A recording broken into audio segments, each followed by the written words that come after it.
اعوذ باللہ من الشیطان اللعین الرجیم، بسم اللہ الرحمن الرحیم۔ ناظرین کرام السلام علیکم ورحمۃ اللہ وبرکاتہ۔ مسائل زندگی پروگرام لے کر ایک بار پھر آپ کا میزبان علی جاوید زیدی حاضر ہے، اور آج ہمارے درمیان امام جمعہ و جماعت حجت الاسلام والمسلمین آغا سید روح ظفر صاحب قبلہ تشریف فرما ہے۔ ہم ان کا خیر مقدم کرتے ہیں اور بغیر کسی تاخیر کے آج کا یہ پروگرام شروع کرتے ہیں۔ آغا السلام علیکم ورحمۃ اللہ وبرکاتہ۔ آغا مزاج بخیر انشاءاللہ؟ الحمدللہ، شکر خدا۔ ہمارے پاس ای میل، واٹس ایپ کے ذریعے سوالات اور ہماری بار بار گزارش کا اثر ہوا ہے، اور الحمدللہ اب ہمارے ٹیلی فون کے سوالات زیادہ ہیں، تو اگر آپ کی اجازت ٹیلی فون ہم شروع کریں۔ آئیے دیکھتے ہیں کال کہاں سے۔ السلام علیکم۔ وعلیکم السلام۔ جی، میرا نام شیخ عبدالسلام ہے اور میں کلکتہ کا رہنے والا ہوں۔ جی، چوری کا جو پیسہ ہوتا ہے، حرام کا جو پیسہ ہوتا ہے، اسے کس کام میں یوز کریں گے اور اسے حلال کس طریقے سے بنائیں گے؟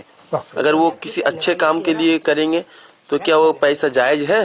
کسی اچھے یا مسجد میں خیرات دینا، یا کسی کو خیرات دینا، زکوٰۃ کرنا، یا کوئی چیز کے لیے بھی اچھے کام کے لیے تو پیسہ جائز ہوگا؟ آغا پہلا سوال یہ کلکتہ سے ہے، لیکن اس میں اضافہ کر دوں کہ پہلا سوال میرا ہو جائے۔ پہلا سوال تو یہ، کیا حرام سے کمانا جائز ہے؟ کسی بھی اعتبار سے حرام سے، گناہ سے کمانا جائز نہیں ہے۔ جی۔ اور یہ کہ حرام کا یا چوری کا پیسہ تو اسے نیک کام میں لگا کے حلال بنایا جائے، بالکل اجازت نہیں ہے۔ جہاں سے چوری کر کے انسان لایا ہے اور جہاں سے حرام لے کے آیا ہے، اس کا بہترین استعمال یہ ہے کہ اس کو واپس کرے جا کے، جی، پلٹا دے جا کے جس کا مال ہے، جی، ورنہ بخشش نہیں ہونے والی ہے۔ اگر کسی کا مال کسی بھی طریقے سے غلط، حتیٰ بعض لوگوں کے ذہن میں یہ خیال ہوتا ہے کہ سرکاری چیز ہے تو جائز ہے، جی، چوری بھی کر لے، جی، کچھ بھی نہیں۔ جی، اگر یہاں پر حکومت آپ کے لیے کوئی چیز رکھ رہی ہے تو وہ بس جتنا اجازت ہے اتنا ہی لے سکتے ہیں، استعمال کر سکتے ہیں، اور اگر اس سے زیادہ کیا تو وہ چوری اور حرام ہے۔ بہت بہت شکریہ۔ دیکھتے ہیں آپ کے شہر کی باری ہے۔ السلام علیکم، میں وعلیکم عابد السلام۔ حسین اوکھلا وہار دلی سے بول رہا ہوں۔ میرا سوال یہ ہے کہ اگر کوئی نان مسلم اسلام قبول کرنا چاہے تو وہ کیسے طے کرے گا کہ اسلام کا کون سا فرقہ صحیح ہے؟ کیا یہ معیار صحیح ہوگا کہ وہ مسلمانوں کی کتابوں میں جو کامن حدیثیں ہیں اس پر عمل کرے؟ والسلام۔ ایک اگر غیر مسلم مسلمان ہونا چاہتا ہے تو ہمارے یہاں بدقسمتی سے 73 فرقے ہیں، حقیقت میں اس کو اسلام اگر معلوم کرنا، کیسے معلوم کرے؟ یقیناً جو خود معلوم کرنا چاہ رہا ہے یہ اس کی ذمہ داری ہے جی، کہ وہ دیکھے کہ اسلام کو کون لایا ہے، جی، بانی اسلام کون ہے، اور بانی اسلام کی صحیح تعلیمات کس فرقے میں پائی جاتی ہیں۔ جی، خود سے فیصلہ کرے، دیکھے، اور الحمدللہ ایسے بہت سے افراد پائے جاتے ہیں جنہوں نے اپنی محنت کی بنیاد پر مذہب حقہ کو اختیار کیا ہے۔ جی، بے شک۔ لہٰذا کوئی مشکل بات نہیں ہے، اور یہ کہ ہر فرقے کی کامن حدیثوں کو اختیار کر لے، یہ طریقہ صحیح نہیں ہے، بلکہ دیکھے جا کے کہ کہاں پر پیغمبر اسلام کی تعلیمات کس فرقے میں سب سے زیادہ پائی جاتی ہیں، جی، اس کو دیکھے اور اس کے بعد فیصلہ کرے، اس کو اختیار کرے۔ بہت بہت شکریہ۔ اگلا سوال لیتے ہیں۔ السلام علیکم۔ وعلیکم السلام۔ بن ٹی وی سے ہمارے علم اور اعمال دونوں میں استفادہ ہو رہا ہے، الحمدللہ۔ ماشاء اللہ۔ اللہ آپ کے ان ایکٹیویٹیز کو مزید ترقی دے، الہی آمین۔ میرا سوال یہ ہے کہ قرآن کریم کی کتابت کن اصحابہ نے کی؟ مختصراً اگر اس کا جواب مل جائے تو مہربانی ہوگی۔ خدا حافظ۔ یہ ہماری بہن سوال کر رہی کہ کاتب وحی خدا یعنی قرآن کریم کی کتابت کن اصحاب باوفا نے کی؟ کاتب وحی کے بارے میں اسلام میں اختلاف ہے، جی، اور مکتب اہل بیت کی بنیاد پر اول کاتب وحی خود مولا کائنات، جی، اور تمام آیتوں کے نزول کے وقت مولا کائنات ساتھ رہتے تھے، جی، بے شک۔ اور اگر موجود نہیں بھی رہتے تھے تو وہ پیغمبر اسلام آپ کو سناتے تھے وہ آیتیں، جی، مولا کائنات نے تحریر کیا ہے۔ اور جی، ویسے مکتب عامہ نے بہت سے لوگوں کا نام دیا ہے، جی مثلا عبداللہ ابن مسعود کا نام ہے جی اور بھی دوسرے لوگوں کا نام ہے، جی لیکن مکتب اہل بیت میں قرآن کو جمع کرنے والے، مکمل طریقے سے لکھنے والے مولا کائنات علی علیہ السلام۔ بے شک، بہت بہت شکریہ، آگے بڑھتے ہیں۔ میرا نام یعقوب علی، شکارپور ضلع بلند شہر یو پی سے بول رہا ہوں۔ میرا سوال یہ ہے کہ حضور، یہ آتش بازی جو ائمہ کی پیدائش پر چھوڑتے ہیں اور شب برات پر چھوڑتے ہیں، تو اس کی کوئی شرعی حیثیت ہے؟ ہاں، اسلام میں آتش بازی کی کوئی حیثیت ہے؟ یہ آتش بازی ایجاد کب سے ہوئی ہے؟ یہ اس زمانے میں واقعاً آتش بازی تھی یا نہیں؟ جی ائمہ کی ولادت یا خوشیوں میں خوشی منانے کا واقعہ ملتا ہے کہ ولیمہ دیتے تھے، خوشی مناتے تھے، مبارکباد پیش کرتے تھے، لیکن یہ ایک آج کی دنیا کا رائج طریقہ ہے جی کہ اس طریقے سے آتش بازی کیا جاتا ہے اور اس طریقے سے، جی تو اس کی کوئی شرعی حیثیت نہیں ہے۔ جی اگر فضول خرچی میں انسان نہ پڑے اور ایک محدود دائرے میں رہتے ہوئے اس کام کو کرے تو اس میں کوئی حرج نہیں۔ یقیناً جو آگا یہ فضول خرچی ہے ایک طرح سے، تو اس کو یعنی اختیار نہ کرے تو بہتر یہ ہے۔ بہتر یہی ہے، جی بہتر یہی ہے کہ انسان ایسے کاموں کو ترک کرے جس میں زبردستی اپنے مال کو جلا رہا ہے، پیسہ جلا رہا ہے۔ پیسہ جلا رہا ہے۔ بہت بہت شکریہ، آگے بڑھتے ہیں۔ السلام علیکم ورحمۃ السلام اللہ وبرکاتہ۔ ورحمۃ اللہ وبرکاتہ۔ ہمارا نام حافظ عبدالشکور ہے، میں کلکتہ سے بول رہا ہوں۔ میرا سوال یہ ہے کہ ہمارے جیسے مسلک، ہم جیسے نماز پڑھتے ہیں وہ ابو حنیفہ کے طریقے پہ، اور جو تین امام ہیں وہ تین جیسے نماز پڑھتے ہیں، ان لوگوں کے لیے بھی صحیح ہے یا غلط ہے؟ آج کے دور پہ ایسا چل رہا ہے کہ غیر مقلد سوالوں پر چھیڑا چھیڑی کر رہے ہیں، تو کسی میں کہتے ہیں کہ ٹانگ چیر کے نماز پڑھو، سینے پہ ہاتھ رکھ کے پڑھو، زور سے آمین کہو، پھر وہ تحیات کے حالت میں وہ انگلی کو ہلاتے رہتے، یہ صحیح ہے یا غلط ہے؟ میں آپ سے پوچھنا چاہ رہا ہوں، آپ جواب دیں۔ آغا کلکتے سے ہمارے بھائی کا سوال ہے، لیکن میں اس کو مختصر آپ کی خدمت پیش کرتا ہوں کہ صحیح نماز سرکار ختمی مرتبہ صلی اللہ علیہ وآلہ وسلم نے جو بتائی کس طرح سے؟ خود پیغمبر اسلام نے جس طریقے سے نماز کو ادا کیا ہے، خود جی اسی طریقے سے ہم کو بھی ادا کرنا چاہیے، جیسا کہ خود حضرت نے فرمایا صلو کما رأیتمونی اصلی، اسی طریقے سے نماز پڑھو جیسا کہ تم نے ہمیں نماز پڑھتے دیکھا ہے۔ جی بے شک۔ یہ روایت ہے، اور تاریخ شاہد ہے اس بات پہ کہ جب مولا کائنات نے اپنی ظاہری خلافت کے وقت میں جو 4.5 سال خلافت تھی، نماز کو ادا کرایا جماعت سے، تو اس وقت آپ کے پرانے اور قدیمی صحابی جو تھے سرکار کے، انہوں نے آ کے کہا کہ جس طریقے سے ہم پیغمبر کے پیچھے نماز پڑھاتے تھے ویسے نماز پڑھائیں۔ جی چل رہا سوال یہ کہ کیونکہ بہرحال اس وقت نہ چاہتے ہوئے بھی عالم اسلام میں الگ الگ فرقے اور الگ الگ امام ہیں، تو صحیح ہونا یا صحیح نہ ہونا ہر فرقہ اپنے امام کے مطابق دیکھے کہ کس فرقے میں کیا امام نے بیان کیا ہے، جی اور یہ ایک عام گزارش ہے جی تمام مسلمانوں سے جی کہ آج کی مشکل یہ ہو گئی ہے کہ افواہوں پہ، جاہلوں کی باتوں پہ ہم زیادہ دھیان دیتے ہیں، جی حقیقی جو عالم ہیں علماء کے پاس نہیں جاتے۔ جس فرقے کے بھی ہم ماننے والے ہیں اس فرقے کے عالم سے جا کے سوال کو معلوم کریں، جی ان سے پوچھیں، نہ یہ کہ میسج یا جاہلوں سے پوچھیں یا سنی باتوں پہ عمل کریں، اس سے صرف اختلاف بڑھتا ہے، اس سے کوئی فائدہ نہیں ہوتا۔ جی ہاں، اسی کے ساتھ آگے بڑھتے ہیں۔ السلام علیکم۔ وعلیکم السلام۔ میرا سوال نہج البلاغہ کے متعلق ہے۔ نہج البلاغہ کے بارے میں نے نیٹ پر انفارمیشن نکالنے کی کوشش کی، تو یوٹیوب میں کچھ علماء کے مخالف خیالات بھی سننے کو ملے۔ اس میں ایک عالم کا جو خیال تھا، وہ انہوں نے یہ بتایا کہ نہج البلاغہ مولا کائنات علی علیہ السلام کی نوشتہ خطبات نہیں ہیں۔ اس میں ایک خطبہ دیگر تمام خطبات سے بالکل مختلف ہے، زبان الگ ہے، اس کا لکھنے کا جو قواعد اور دیگر چیزیں بالکل الگ ہے. یا تو ایک خطبہ مولا کائنات کا ہو سکتا ہے یا بقیہ خطبے کا مولانا کائنات کے ہو تو وہ ایک خطبہ مولا کائنات کا نہیں ہو سکتا. یہ کون سے خطبے کے بارے میں بتایا جا رہا تھا مجھے معلوم نہیں پڑا. شاید خطبہ نمبر 1 کے بارے میں کہا جا رہا تھا. پلیز آپ مجھے اس کے بارے میں رہنمائی کرے کہ وہ کون سے خطبے کے بارے میں کہا جا سکتا ہے.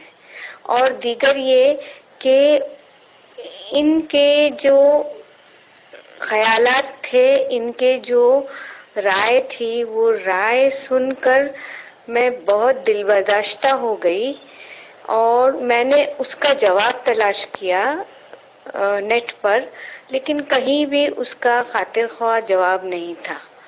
تو یہ جو خطبات کے بارے میں ان عالم کا جو خیال ہے اس کا جواب کیا ہو سکتا ہے، پلیز آپ مجھے بتائیے، مہربانی ہوگی. امام البیان امیر المومنین یعقوب الدین علی ابن ابی طالب علیہ الصلوۃ والسلام کی جو معرکۃ الآراء کتاب جمع ہوئی ہے، نہج البلاغہ، جو قرآن کے بعد سب سے عظیم ترین کتاب ہے، اس میں کچھ لوگ اختلاف کر رہے ہیں. بہن ہماری اس سے سوال کر رہی ہیں غالباً خطبہ نمبر 1 کے سلسلے میں.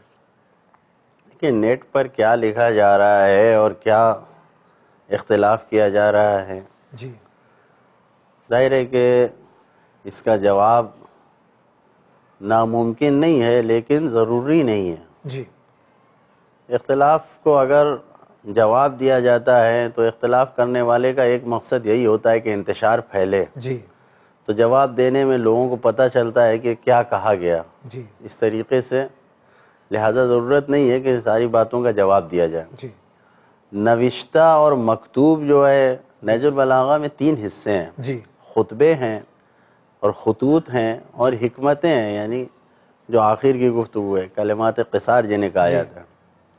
خطبے جو خود معلوم ہے کہ خطبہ ہے تو مولا علی نے لکھا نہیں ہے. جی جو 4.5 سال کی حکومت میں جی مولا کائنات نے خطبے ارشاد فرمائے ہیں اور راویوں نے اس کو نقل کیا تھا. جی سید رضی رحمۃ اللہ علیہ نے اس کو جمع کیا ہے تو وہ خطبے ہیں. جی اور اس کے بعد دوسرا حصہ جو ہے اس میں خطوط کا ہے، جی وہ خود مولا کائنات نے تحریر کیا ہے، جی جس میں حکومتی عہد ہیں، خطوط ہیں، جو باتیں لکھی گئی ہیں وہ مولا کائنات کی لکھی ہوئی باتیں، وہ تحریر ہیں.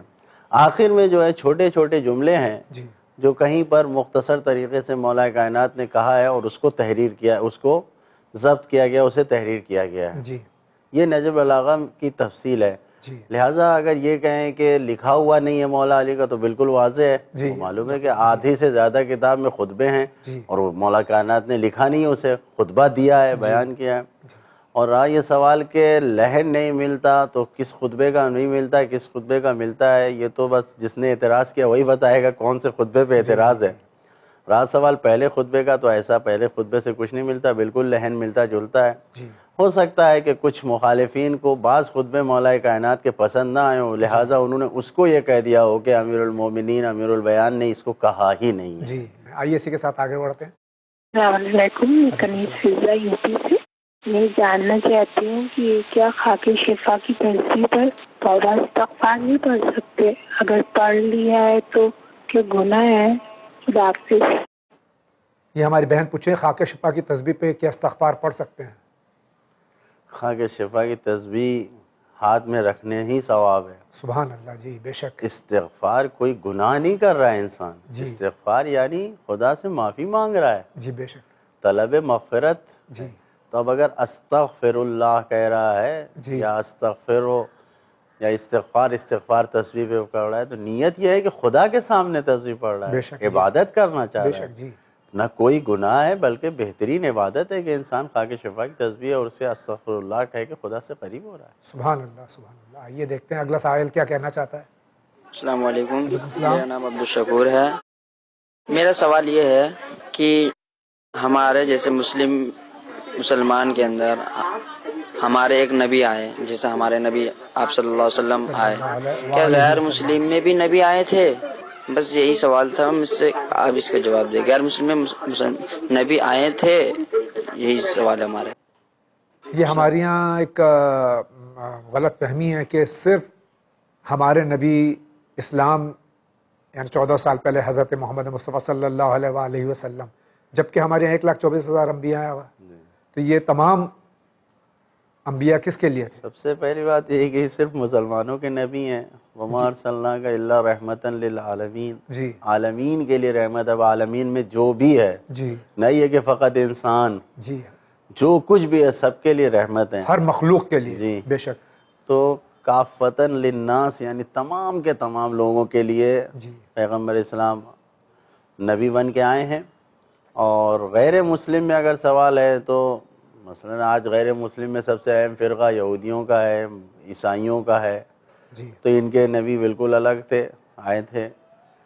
اور جناب موسیٰ، جناب عیسیٰ، اس کے علاوہ دوسری قومیں بھی ہیں جس میں نبی آئے تھے، ان کے کہیں کہیں دنیا میں مشہور نہیں ہیں، باقی ہیں. جی اور اگر سوال یہ ہے کہ مثلا ہمارے ملک میں جو غیر مسلم ہیں جی تو اب ان کے درمیان نبی آئے تھے یا نہیں آئے تھے، جی یقیناً ان کی ماضی کی جو کتابیں ہیں ان کی تعلیمات کو دیکھا جائے تو اس میں جو وحدانیت اور توحید کی تعلیمات ہیں، جی اگر اس کو دیکھ کے کہا جائے تو ایسا لگتا ہے کہ یہ ماورائے ہستی وحیانی اور الہی تعلیمات کا نتیجہ ہو جی سکتی بے ہے. شک. جی لیکن ہمارے علماء نے، بزرگوں نے اس کی تصریح نہیں کیا ہے جی کہ یہ آدمی نبی تھا. جی ورنہ خود ہندوازم کی بعض شخصیتوں کے بارے میں یہ کہا گیا ہے ان کی دعاؤں سے، ان کے کلمات سے، جی کہ یہ الہی کلمات ہو سکتے ہیں. ہو سکتا ہے یہ نبی تھے، لیکن ہم جی. دعوے سے نہیں کہہ سکتے کہ دعوے سے نبی نہیں تھے، کہہ سکتے. اور دعوے سے یہ بھی نہیں کہہ سکتے کہ نبی نہیں تھے. نہیں تھے. جی مثلا خود اہل ہنود کی کتاب جو اپنشاد ہے، جی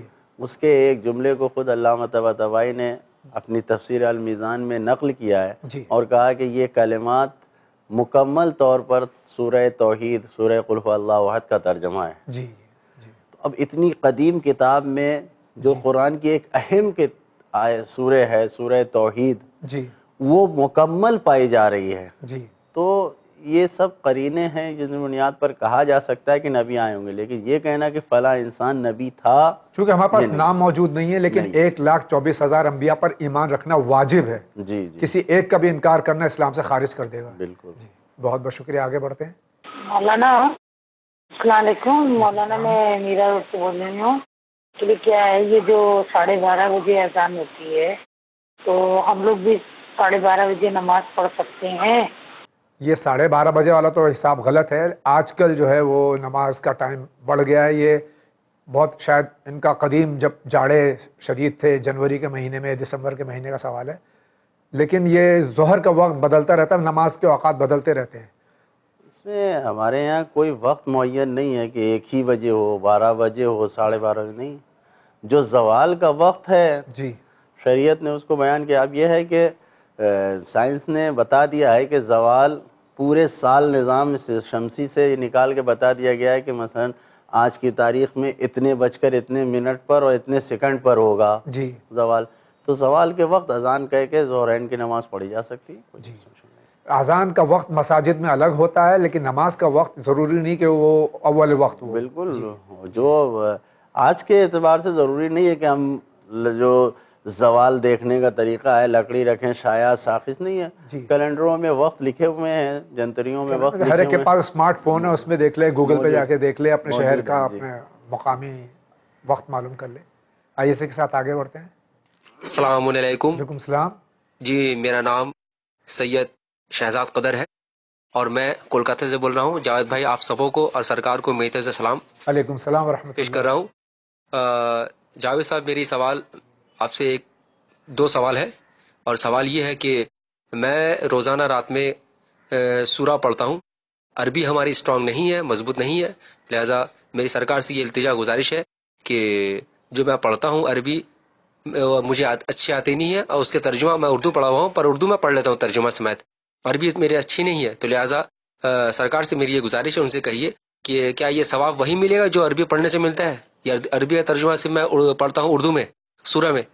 عربی مجھے آتی نہیں ہے، لہٰذا جاوید میں سرکار سے یہ گزارش کیجیے کہ اس کا ثواب کیا ہے، کیا وہی ثواب ہے جو عربی میں اردو پڑھنے سے ثواب ہوگا؟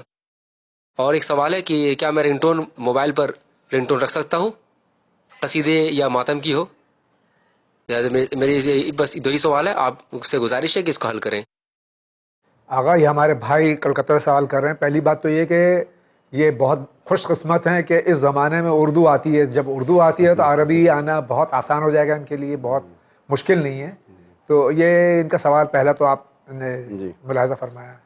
قرآن مجید بہرحال ہماری اسلامی کتاب ہے، اور اس کو پڑھنا، اس کو سیکھنا دنیا کے تمام کاموں میں سب سے افضل اور برتر اور ضروری ہے۔ بے شک جی، ہمیں دنیا کی کوئی زبان لکھنے پڑھنے آئے یا نہ آئے، لیکن قرآن مجید کی جو زبان ہے اس کو سیکھنا ضروری ہے۔ جی یہاں تک کہ نماز میں پڑھی جانے والے سورے کا تو سیکھنا واجب ہے، جی بے شک جی، اس کو پڑھنا سیکھنا واجب ہے۔ جی لہٰذا قرآن مجید کو کوشش یہی کرنا چاہیے کہ عربی میں پڑھیں، جی اور اب اگر عربی نہیں آتی اردو میں پڑھنے تو یقیناً اس کا ثواب ہوگا، لیکن یہ بھی حقیقت ہے کہ وہ ثواب نہیں ہوگا کہ جو اللہ کے کلمات ہیں جی اس کو چھوڑ کر بندوں کے کلمات کو دہرانے میں جی وہ ثواب نہیں ہوگا، لیکن ثواب ہوگا۔ جی لہٰذا اگر اردو آتی ہے، اردو پڑھتے ہیں تو کوشش کریں، کوئی مشکل کام نہیں ہے اردو پڑھنے اور بولنے والے کے لیے، مشکل نہیں ہے عربی کا سیکھنا اور پڑھنا۔ جی لہٰذا قرآن کو روانی کے ساتھ، اور آج کی دنیا میں جب وہ موبائل رنگ ٹون کے بارے میں پوچھ رہے ہیں تو اس کا مطلب یہ کہ موبائل پہ رنگ ٹون، نوحہ اور قصیدہ یا اس میں لگانے میں کوئی حرج نہیں ہے۔ ہاں، سوال یہ ہے کہ جب موبائل آپ کے پاس موجود ہے تو موبائل میں قرآن طرح طرح سے پڑھ کے سکھایا جا رہا ہے، سنایا جا رہا ہے، اس سے پریکٹس کر لیں۔ اور آغا میں خود شاہد ہوں اس بات کا کہ میرے سامنے ایسی ہستیاں ہیں یا میرے شہر میں بھی کہ جو یہ چینل ون پہ یا دوسرے جو چینلز ہیں اس پہ قرآن مجید کی تلاوت ہوتی ہے تو باقاعدہ قرآن لے کے بیٹھ جاتے ہیں، اور جو قرآن پڑھنا بالکل نہیں جانتے تھے انہوں نے قرآن پڑھنا سیکھ لیا۔ تو بھائی آپ سے بھی گزارش ہے یہ، اور خاص طور سے میں عرض کر دوں کہ چینل ون کی آفس میں آپ فون کریں، انشاءاللہ وہاں کیسٹس اور کتابیں دستیاب ہیں۔ آپ بہت مختصر سے وقت میں جو عربی زبان اور قرآن کی زبان سیکھ لیں گے، اور کوئی مشکل نہیں ہے انشاءاللہ۔ اللہ تعالیٰ ہم سب کو ہدایت دے کہ ہم اللہ کی اس کتاب کو اس کی زبان میں جس میں اس نے نازل کی ہے اس میں پڑھنے کی کوشش کریں اور سمجھنے کی کوشش کریں۔ آگے بڑھتے ہیں، دیکھتے ہیں کیا کہتا ہے اگلا سائل۔ السلام علیکم۔ السلام۔ میں تقی احمد دلی سے بول رہا ہوں۔ ہمارا لڑکا آج سال بھر سے، اور میں بہت ہی تلاش کر رہا ہوں لیکن وہ مل نہیں پا رہا ہے۔ بہت سے مولانا سے میرے بات کی تو انہوں نے کہا کہ آپ کا لڑکا زندہ ہے لیکن پتہ نہیں چل رہا ہے، جیسا آپ میری مدد کریں گے۔ السلام علیکم۔ السلام۔ آغا کی خدمت میں سوال میں پیش کروں اس سے قبل آپ سے کہہ دوں کہ اگر کافی دنوں سے آپ کا بچہ غائب ہے تو آپ اس کی تصویر کو جو ہے اخباروں میں اور ٹیلی فون چینلز کے ذریعے جو آپ ٹیلی ویژن کے ذریعے اس کی تصاویر کو جو ہے نشر کرائیے، اور پولیس میں آپ اس کی کمپلین درج کرائیے گمشدگی کی۔ اور میں آغا سے درخواست کرتا ہوں کہ آغا کیا فرماتے ہیں۔ قرآن مجید کی تعلیمات میں ایک تعلیم یہ بھی ہے کہ اس سے بہت سے دنیاوی فائدے بھی حاصل ہوتے ہیں۔ جی۔ تو ایک روایت کے مطابق یہ موجود ہے کہ اگر انسان اس طریقے سے کوئی اس کا بچہ یا کوئی کھو گیا ہے تو اس کے لیے 17ویں پارے میں سورہ حج ہے، سورہ حج کی 70ویں آیت 70 جی 70ویں آیت کو نماز عشاء کے بعد 1000 مرتبہ پڑھے جی، اور پڑھ کر دعا کرے۔ جی، یہ لکھا ہے روایت میں، انشاءاللہ اس عقیدے کے ساتھ کہ روایت کی بات صحیح ہے بالکل۔ جی، پڑھیں 1000 مرتبہ اس آیت کو، مختصر سی آیت ہے، جی، اس کو پڑھیں، انشاءاللہ خداوند عالم مدد کرے گا، بچہ واپس آئے۔ اور ہم بھی دعا کرتے ہیں اللہ تعالیٰ آپ کے بچے سے آپ کو جلد سے جلد ملائے۔ اسی کے ساتھ آگے بڑھتے ہیں۔ السلام علیکم، میرا نام عشرت فاطمہ ہے، میں بھاؤ نگر سے ہوں۔ جناب میرا ایک سوال ہے، کیا مسئلے مسائل کو جاننا، ان کو سیکھنا ہم پر واجب ہے؟ یہ ہماری بہن بھاؤ نگر سے سوال کر رہی ہیں کہ مسئلے مسائل کا جاننا کیا واجب ہے، یعنی شرعی مسائل کا جاننا۔ شرعی مسائل کا سیکھنا واجب ہے، بلکہ واجب سے بڑھ کے بھی کوئی چیز ہو تو واجب ہے۔ جی، خاص طور سے وہ مسائل جو مبتلا بے ہیں، یعنی جن کا روزمرہ کام ہوتا ہے، مثلا نماز کے احکام، اسی طریقے سے طہارت کے احکام، یہ وہ احکام ہے کہ جنہیں روزانہ ضرورت ہمیں پڑتی ہے، اس کا سیکھنا واجب ہے۔ جی بہت بہت شکریہ آغا، آگے بڑھتے ہیں۔ السلام علیکم جاوید بھائی اینڈ مولانا۔ السلام۔ میں امروہہ یو پی سے بول رہا ہوں۔ میرا سوال یہ ہے کہ اسلام میں لڑکی کا کتنا حق رہتا ہے اس کے والد کے اوپر، یعنی زمین، اگر اس کا والد زمین چھوڑ کے مر گیا ہے تو کیا لڑکی کو بھی زمین ملے گا چاہے لڑکے موجود ہوں اس وارث سے؟ شکریہ۔ یہ بھائی ہمارے امروہہ سے سوال کر رہے ہیں، فرما رہے ہیں کہ لڑکی کا میراث میں کیا حق ہے؟ واضح ہے بالکل، بیٹی کا حق ایک ہوتا ہے، بیٹے کا 2 حق ہوتا ہے۔ جی جو بھی میراث ہے اس کو اگر ایک بیٹی ایک بیٹا ہے تو 3 حصے میں اسے تقسیم کریں، 2 حصہ بیٹے کا، 1 حصہ بیٹی کا۔ بہت بہت شکریہ، آگے بڑھتے ہیں۔ السلام علیکم۔ وعلیکم السلام۔ پور سے محمد انور عرض کر رہا ہوں۔ میں جاننا چاہتا ہوں شیعہ حضرات اور سنی حضرات میں عقائد میں کیا فرق ہے؟ السلام علیکم۔ السلام۔ آگا بار بار یہ سوال آیا ہے، بار بار جواب دیا جا چکا ہے، لیکن پھر بھی ہمارے بھائی پوچھ رہے ہیں۔ اس زمانے میں جبکہ اتحاد کی اشد ضرورت ہے، اس کے باوجود یقیناً ہمارے یہاں جو اختلافات ہیں ہمارے عقائد میں، اہل سنت اور اہل تشیع میں اختلافات کیا ہیں عقائد کے؟ بنیادی طور پر دیکھا جائے تو تمام مسلمین 95-96% مسائل میں متفق ہیں، متحد ہیں۔ الحمدللہ۔ جی اور آپ دیکھ لیں قرآن پورے دنیا میں مسلمانوں کا اکیلے کتاب ہے۔ جی کعبہ جدھر سب نماز پڑھتے ہیں، سارے مسلمان ایک ہی طرف نماز پڑھتے ہیں۔ جی بے شک۔ اسی طریقے سے اللہ ایک ہے، رسول اللہ ایک ہے، رسول ایک ہے، کلمہ سب ایک کچھ ہے ہمارا، کلمہ ایک ہے۔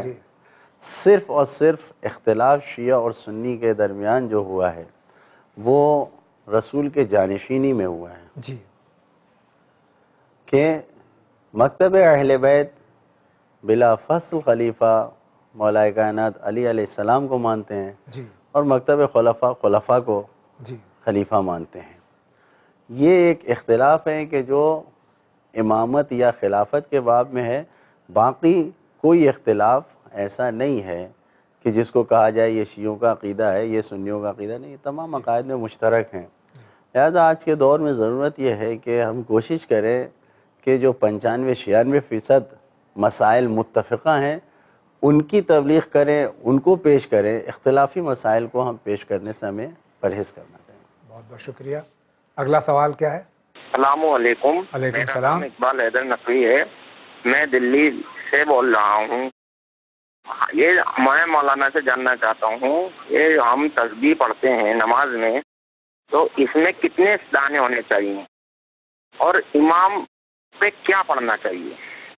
یہ دہلی سے ہمارے یہاں بھائی نقوی صاحب سوال کر رہے ہیں، فرما رہے ہیں ایک تسبیح میں دانے کتنے ہونے چاہیے، اور جس کو امام کہا جاتا ہے، جو جہاں 2 جو امام کہلاتے ہیں ایک تسبیح میں، اس پہ کیا پڑھنا چاہیے؟ تسبیح میں ہم کو جو ذکر پڑھنا ہے وہ 100 ذکر ہیں۔ جی 34 مرتبہ اللہ اکبر، 33 مرتبہ الحمدللہ، اور 33 مرتبہ سبحان اللہ پڑھنا ہے۔ جی تو تسبیح میں دانے اس طریقے سے جو ہمارے یہاں ہندوستان میں بنتی ہے مکتب اہل بیت میں، جی وہ یوں ہوتی ہے کہ 2 طرف 33 دانے ہوتے ہیں، بیچ میں 32 ہوتے ہیں، جی اور 2 امام ہوتے ہیں۔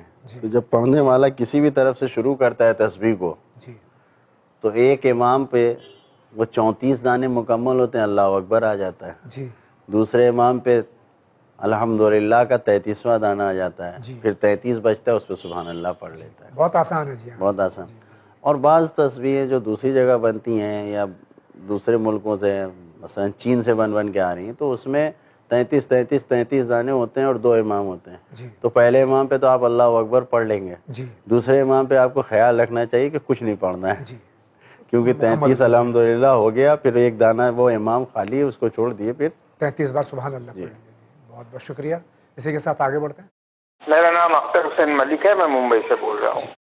میں یہ پوچھنا چاہتا ہوں کہ کیا اہل سنت بھی اہل تشیع بن سکتے ہیں اور اس کی کیا وضاحت ہوگی؟ شکریہ۔ یہ میرے سوال سمجھ میں نہیں آیا کہ غیر شیعہ بن سکتا ہے؟ پریشر تو نہیں ڈالنا ہے کہ آپ بنیے، لیکن اگر کوئی بننا چاہے تو اپنی تحقیق کر کے دیکھے، اگر واقعاً اس کو حق نظر آتا ہے تو بالکل بن سکتا ہے، اس میں کیا پابندی ہے؟ ہر انسان آزاد ہے اور ہمارا ملک بھی آزاد ہے، اور اس میں کوئی وہ نہیں ہے. اپنی تحقیق اور اپنی پسند کی بنیاد پر ہر انسان کسی بھی مذہب کو اختیار کر سکتا ہے. بہت بہت شکریہ.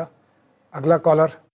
ہلو، میرا نام ملک جعفر ہے، میں اناؤ یو پی سے بول رہا ہوں، اور مجھے یہ جاننا ہے کہ وضو کی نیت کیا ہے. مثلاً میں یہ جاننا چاہتا ہوں کہ ایک بار وضو کر کے میں نماز اور کلام پاک قرآن دونوں ہی پڑھ سکتا ہوں، یا مجھے الگ الگ نیت کرنی پڑے گی اس کے لیے؟ السلام علیکم. السلام. وضو کی آسان نیت بتا دی جس سے نماز اور قرآن اور دیگر جتنے بھی احکامات، جتنی بھی ہمارے عبادات ہم ادا کر سکیں. وضو کی کوئی خاص نیت نہیں ہے. ایک بات ہم آپ کے سامنے کلی کہہ دیں کہ نیت کو ہم نے یہ سمجھ لیا ہے کہ زبان سے ہم دہرائیں جی، کہ مثلا وضو کر رہے ہیں صبح کی نماز پڑھنے کے لیے، یا وہ ایک سنتی طریقہ کہ کیا حدث کے رفع ہونے کے لیے اور کیا مباح ہونے کے لیے. نیت ارادے کا نام ہے. نیت ارادے کا نام ہے. آپ نے یہ سوچ لیا کہ یہ آپ وضو کر رہے ہیں تو مثلا نماز کا وقت ہے تو نماز کے لیے وضو کر رہے ہیں، آپ کے ذہن میں نیت ہے. آپ کو قرآن پڑھنا ہے، وضو کر رہے ہیں آپ نہیں، آپ چاہتے ہیں کہ برکتیں ہر وقت شامل ہو. خاص طور سے روایت کے مطابق اگر انسان ہمیشہ باوضو رہتا ہے تو شیطان اس سے دور رہتا ہے. تو اگر انسان صبح میں اس نے ایک وضو کیا اور زور تک اس کا وضو نہیں ٹوٹا، باقی ہے وضو، تو اب اس سے ظہر کی نماز بھی پڑھ سکتا ہے، قرآن بھی پڑھ سکتا ہے، عصر کی پڑھ سکتا ہے. وہی وضو اگر باقی رہا، ہوتا ہے ماہ رمضان میں انسان کا وضو باقی رہتا ہے، صبح کے اس نے وضو کیا مغربین تک باقی ہے، مثلا مغرب کی نماز بھی ادا کر سکتا ہے. تو ایک ہی وضو سے جتنی دیر تک وضو باقی ہے جتنی عبادت چاہے وہ انجام دے سکتا ہے. اور نیت صرف ایک ارادے اور سوچنے کا نام ہے کہ ہمیں معلوم ہونا چاہیے کہ ہم یہ عمل انجام دے رہے ہیں. زبان سے اقرار کرنا اور کہنے کا نام نیت نہیں. اور قربت اللہ ہو، بس قربت اللہ، قربت شرط ہے. اسی کے ساتھ میں دیکھنا اگلا کالر کیا کہنا چاہتا ہے. سید رضوی لکھنؤ. ہمارا سوال یہ ہے کہ ابھی سجدے کے متعلق ایک سوال ہوا تھا، تو کیا یہ پشت کی ہتھیلی کی پشت پہ سجدہ کیا جا سکتا ہے؟ یہ سید رضوی صاحب لکھنؤ سوال کر رہے ہیں کہ ہتھیلی کی پشت پہ کیا سجدہ کیا جا سکتا ہے. اجازت دیا ہے اس صورت میں کہ جن چیزوں پر سجدہ صحیح ہے ان میں سے کچھ بھی نہ ہو تو پھر ہتھیلی کی پشت پر سجدہ کیا جاتا ہے. جن چیزوں پر سجدہ صحیح ہے، وہ چیزیں جو زمین سے اگتی ہیں اور کھائی نہیں جاتی ہیں، اگر وہ سب موجود ہیں تو پشت پر نہیں جا سکتا. حتیٰ اگر کاٹن اور سوتی کا کپڑا بھی ہے تو آپ اس کپڑے پہ سجدہ کر سکتے ہیں، اگر وہ مہیا نہ ہو جن کا اگر وہ نہیں ہے تب ہتھیلی کی پشت پر سجدہ صحیح ہے. مثلا مجبوری آ گئی ہے کہ جہاں پر پڑھ رہا ہے وہ پلاسٹک ہے، جس جگہ پہ پڑھا پلاسٹک کے کارپیٹ ہے یا کچھ ایسی چیز ہے کہ جس پر سجدہ صحیح نہیں ہے تو پھر ہتھیلی کی پشت پر سجدہ. بہت بہت شکریہ. اگلا سوال لیتے ہیں. السلام علیکم. میرا نام سمیر عبدالحمید شیخ، میں ممبئی کا رہنے والا ہوں. میرا سوال یہ ہے کہ قرآن ایک ہے، سارے مولانا جیسے اہل حدیث، سنی، شافعی، سب مولانا جو ہوتے ہیں سب قرآن ایک ہی پڑھتے ہیں، لیکن سب مسئلے الگ الگ بتاتے ہیں. وہ ایسا کیوں؟ پگار کے چلتے یا اس میں کچھ مسائل ہیں؟ یہ آج یقیناً آغا ایک بہت اچھی خوشائند بات یہ ہے کہ پوری امت جو ہے وہ اختلافات نہیں چاہتی، اتفاق چاہتی ہے اور متحد ہونا چاہتی ہے، اور یقیناً اتحاد میں برکت ہے. لیکن بہرحال قرآن مجید ایک ہے جیسا بھی آپ نے ارشاد فرمایا، لیکن اس کی تفسیر جو ہے وہ الگ الگ ہے. تو یہ کیا مسئلہ ہے؟ قرآن کی تفسیر یا قرآن کے احکام میں اختلاف کا سبب یہ ہے کہ پیغمبر اسلام کے بعد دو مکتب وجود میں آ گئے. ایک مکتب اہل بیت، دوسرا مکتب خلفاء. مکتب خلفاء نے اور جو تفسیر بیان کی ہے بعض جگہوں پر مکتب اہل بیت نے نہیں بیان کیا. مکتب اہل بیت میں کچھ جگہوں پر تفسیر بیان کی گئی اور مکتب خلفاء میں نہیں بیان ہوئی ہے، اس لیے اختلاف کا سبب بن گیا یہ. اور اگر دیکھا جائے تو بنیادی چیزوں میں اختلاف نہیں ہے، جزئی چیزوں میں اختلاف ہے. وہی اختلاف کا سبب کہ خلیفہ کون ہے رسول کے بعد اور پھر ان کے اہل بیت کون ہیں، ان چیزوں میں اختلاف ہے. بنیادی مسائل میں اختلاف نہیں ہے.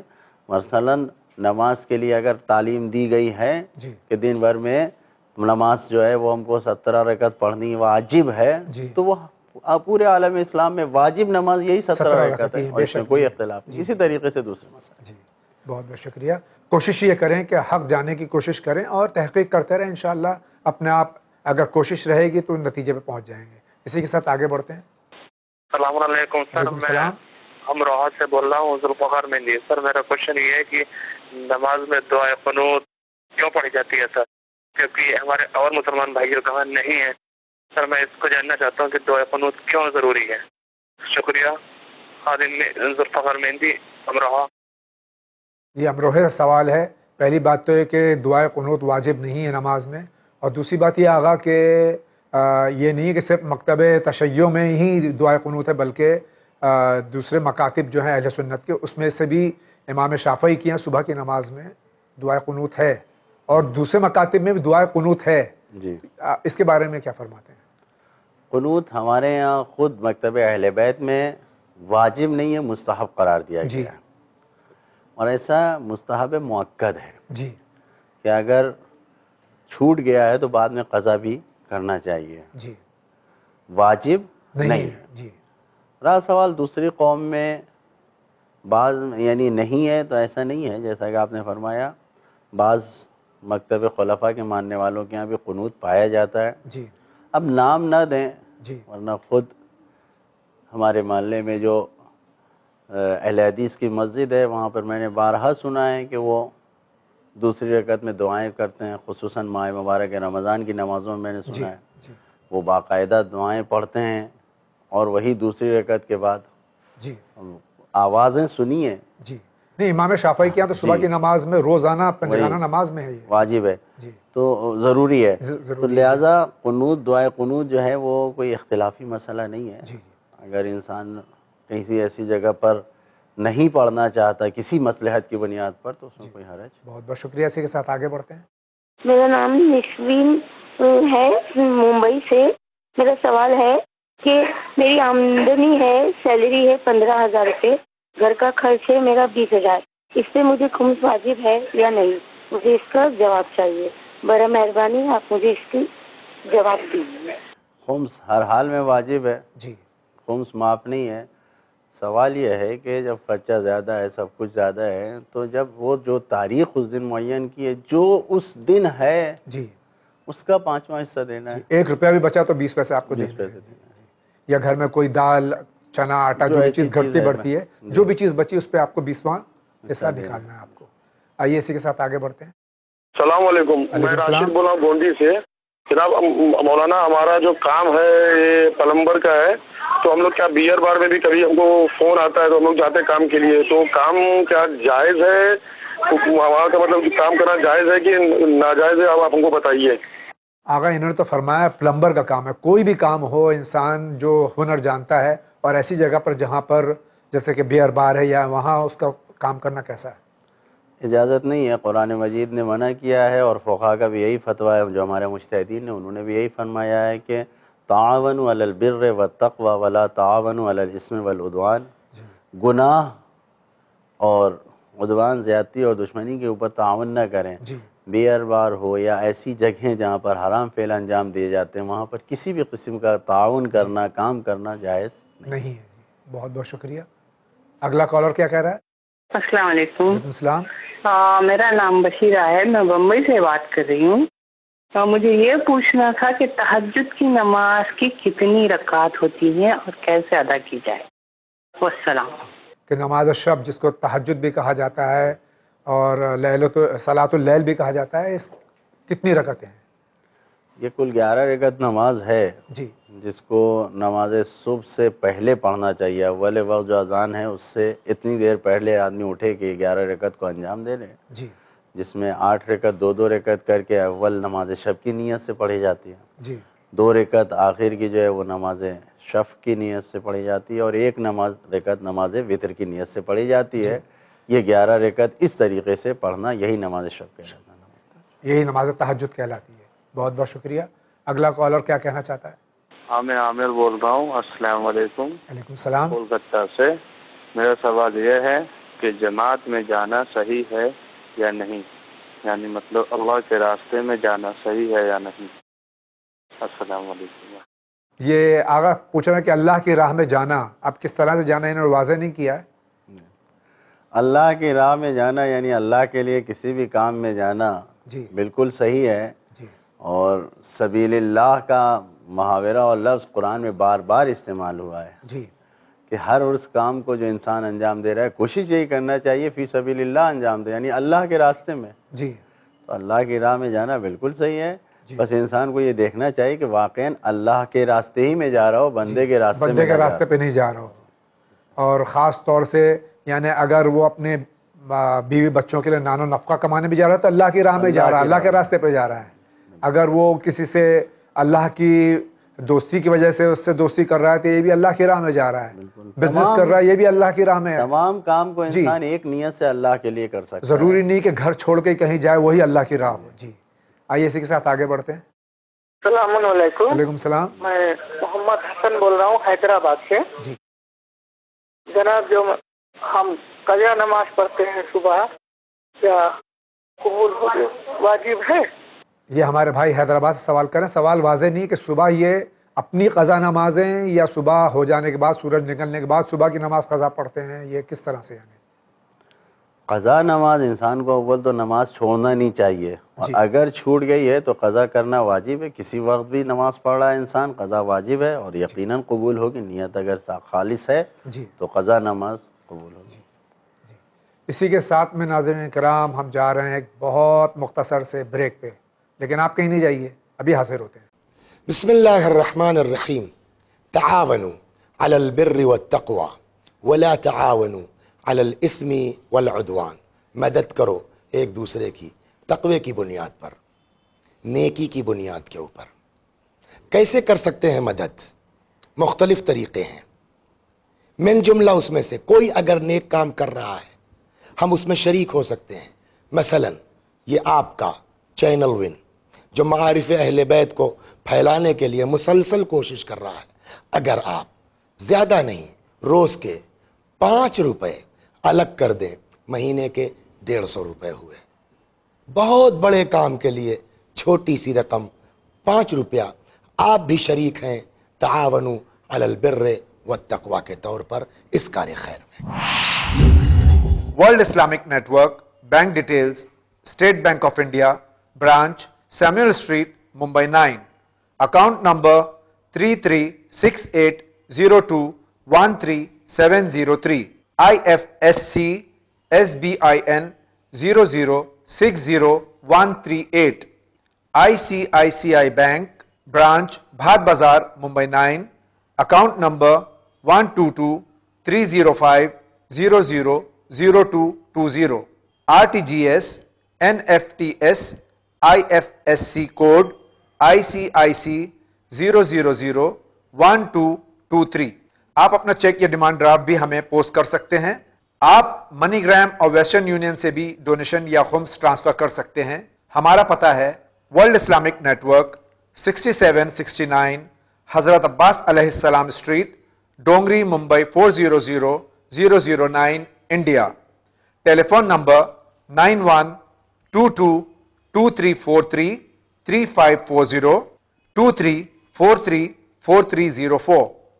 ای میل winislam@gmail.com. Website winislam.com.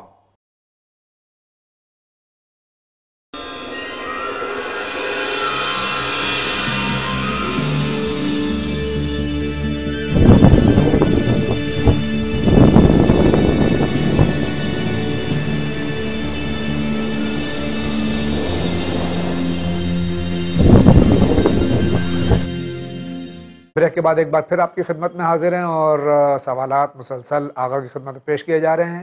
آج ہمارے درمیان حجت الاسلام جناب مولانا روح ظفر صاحب قبلہ امام جمعہ و جماعت ممبئی تشریف فرما ہیں.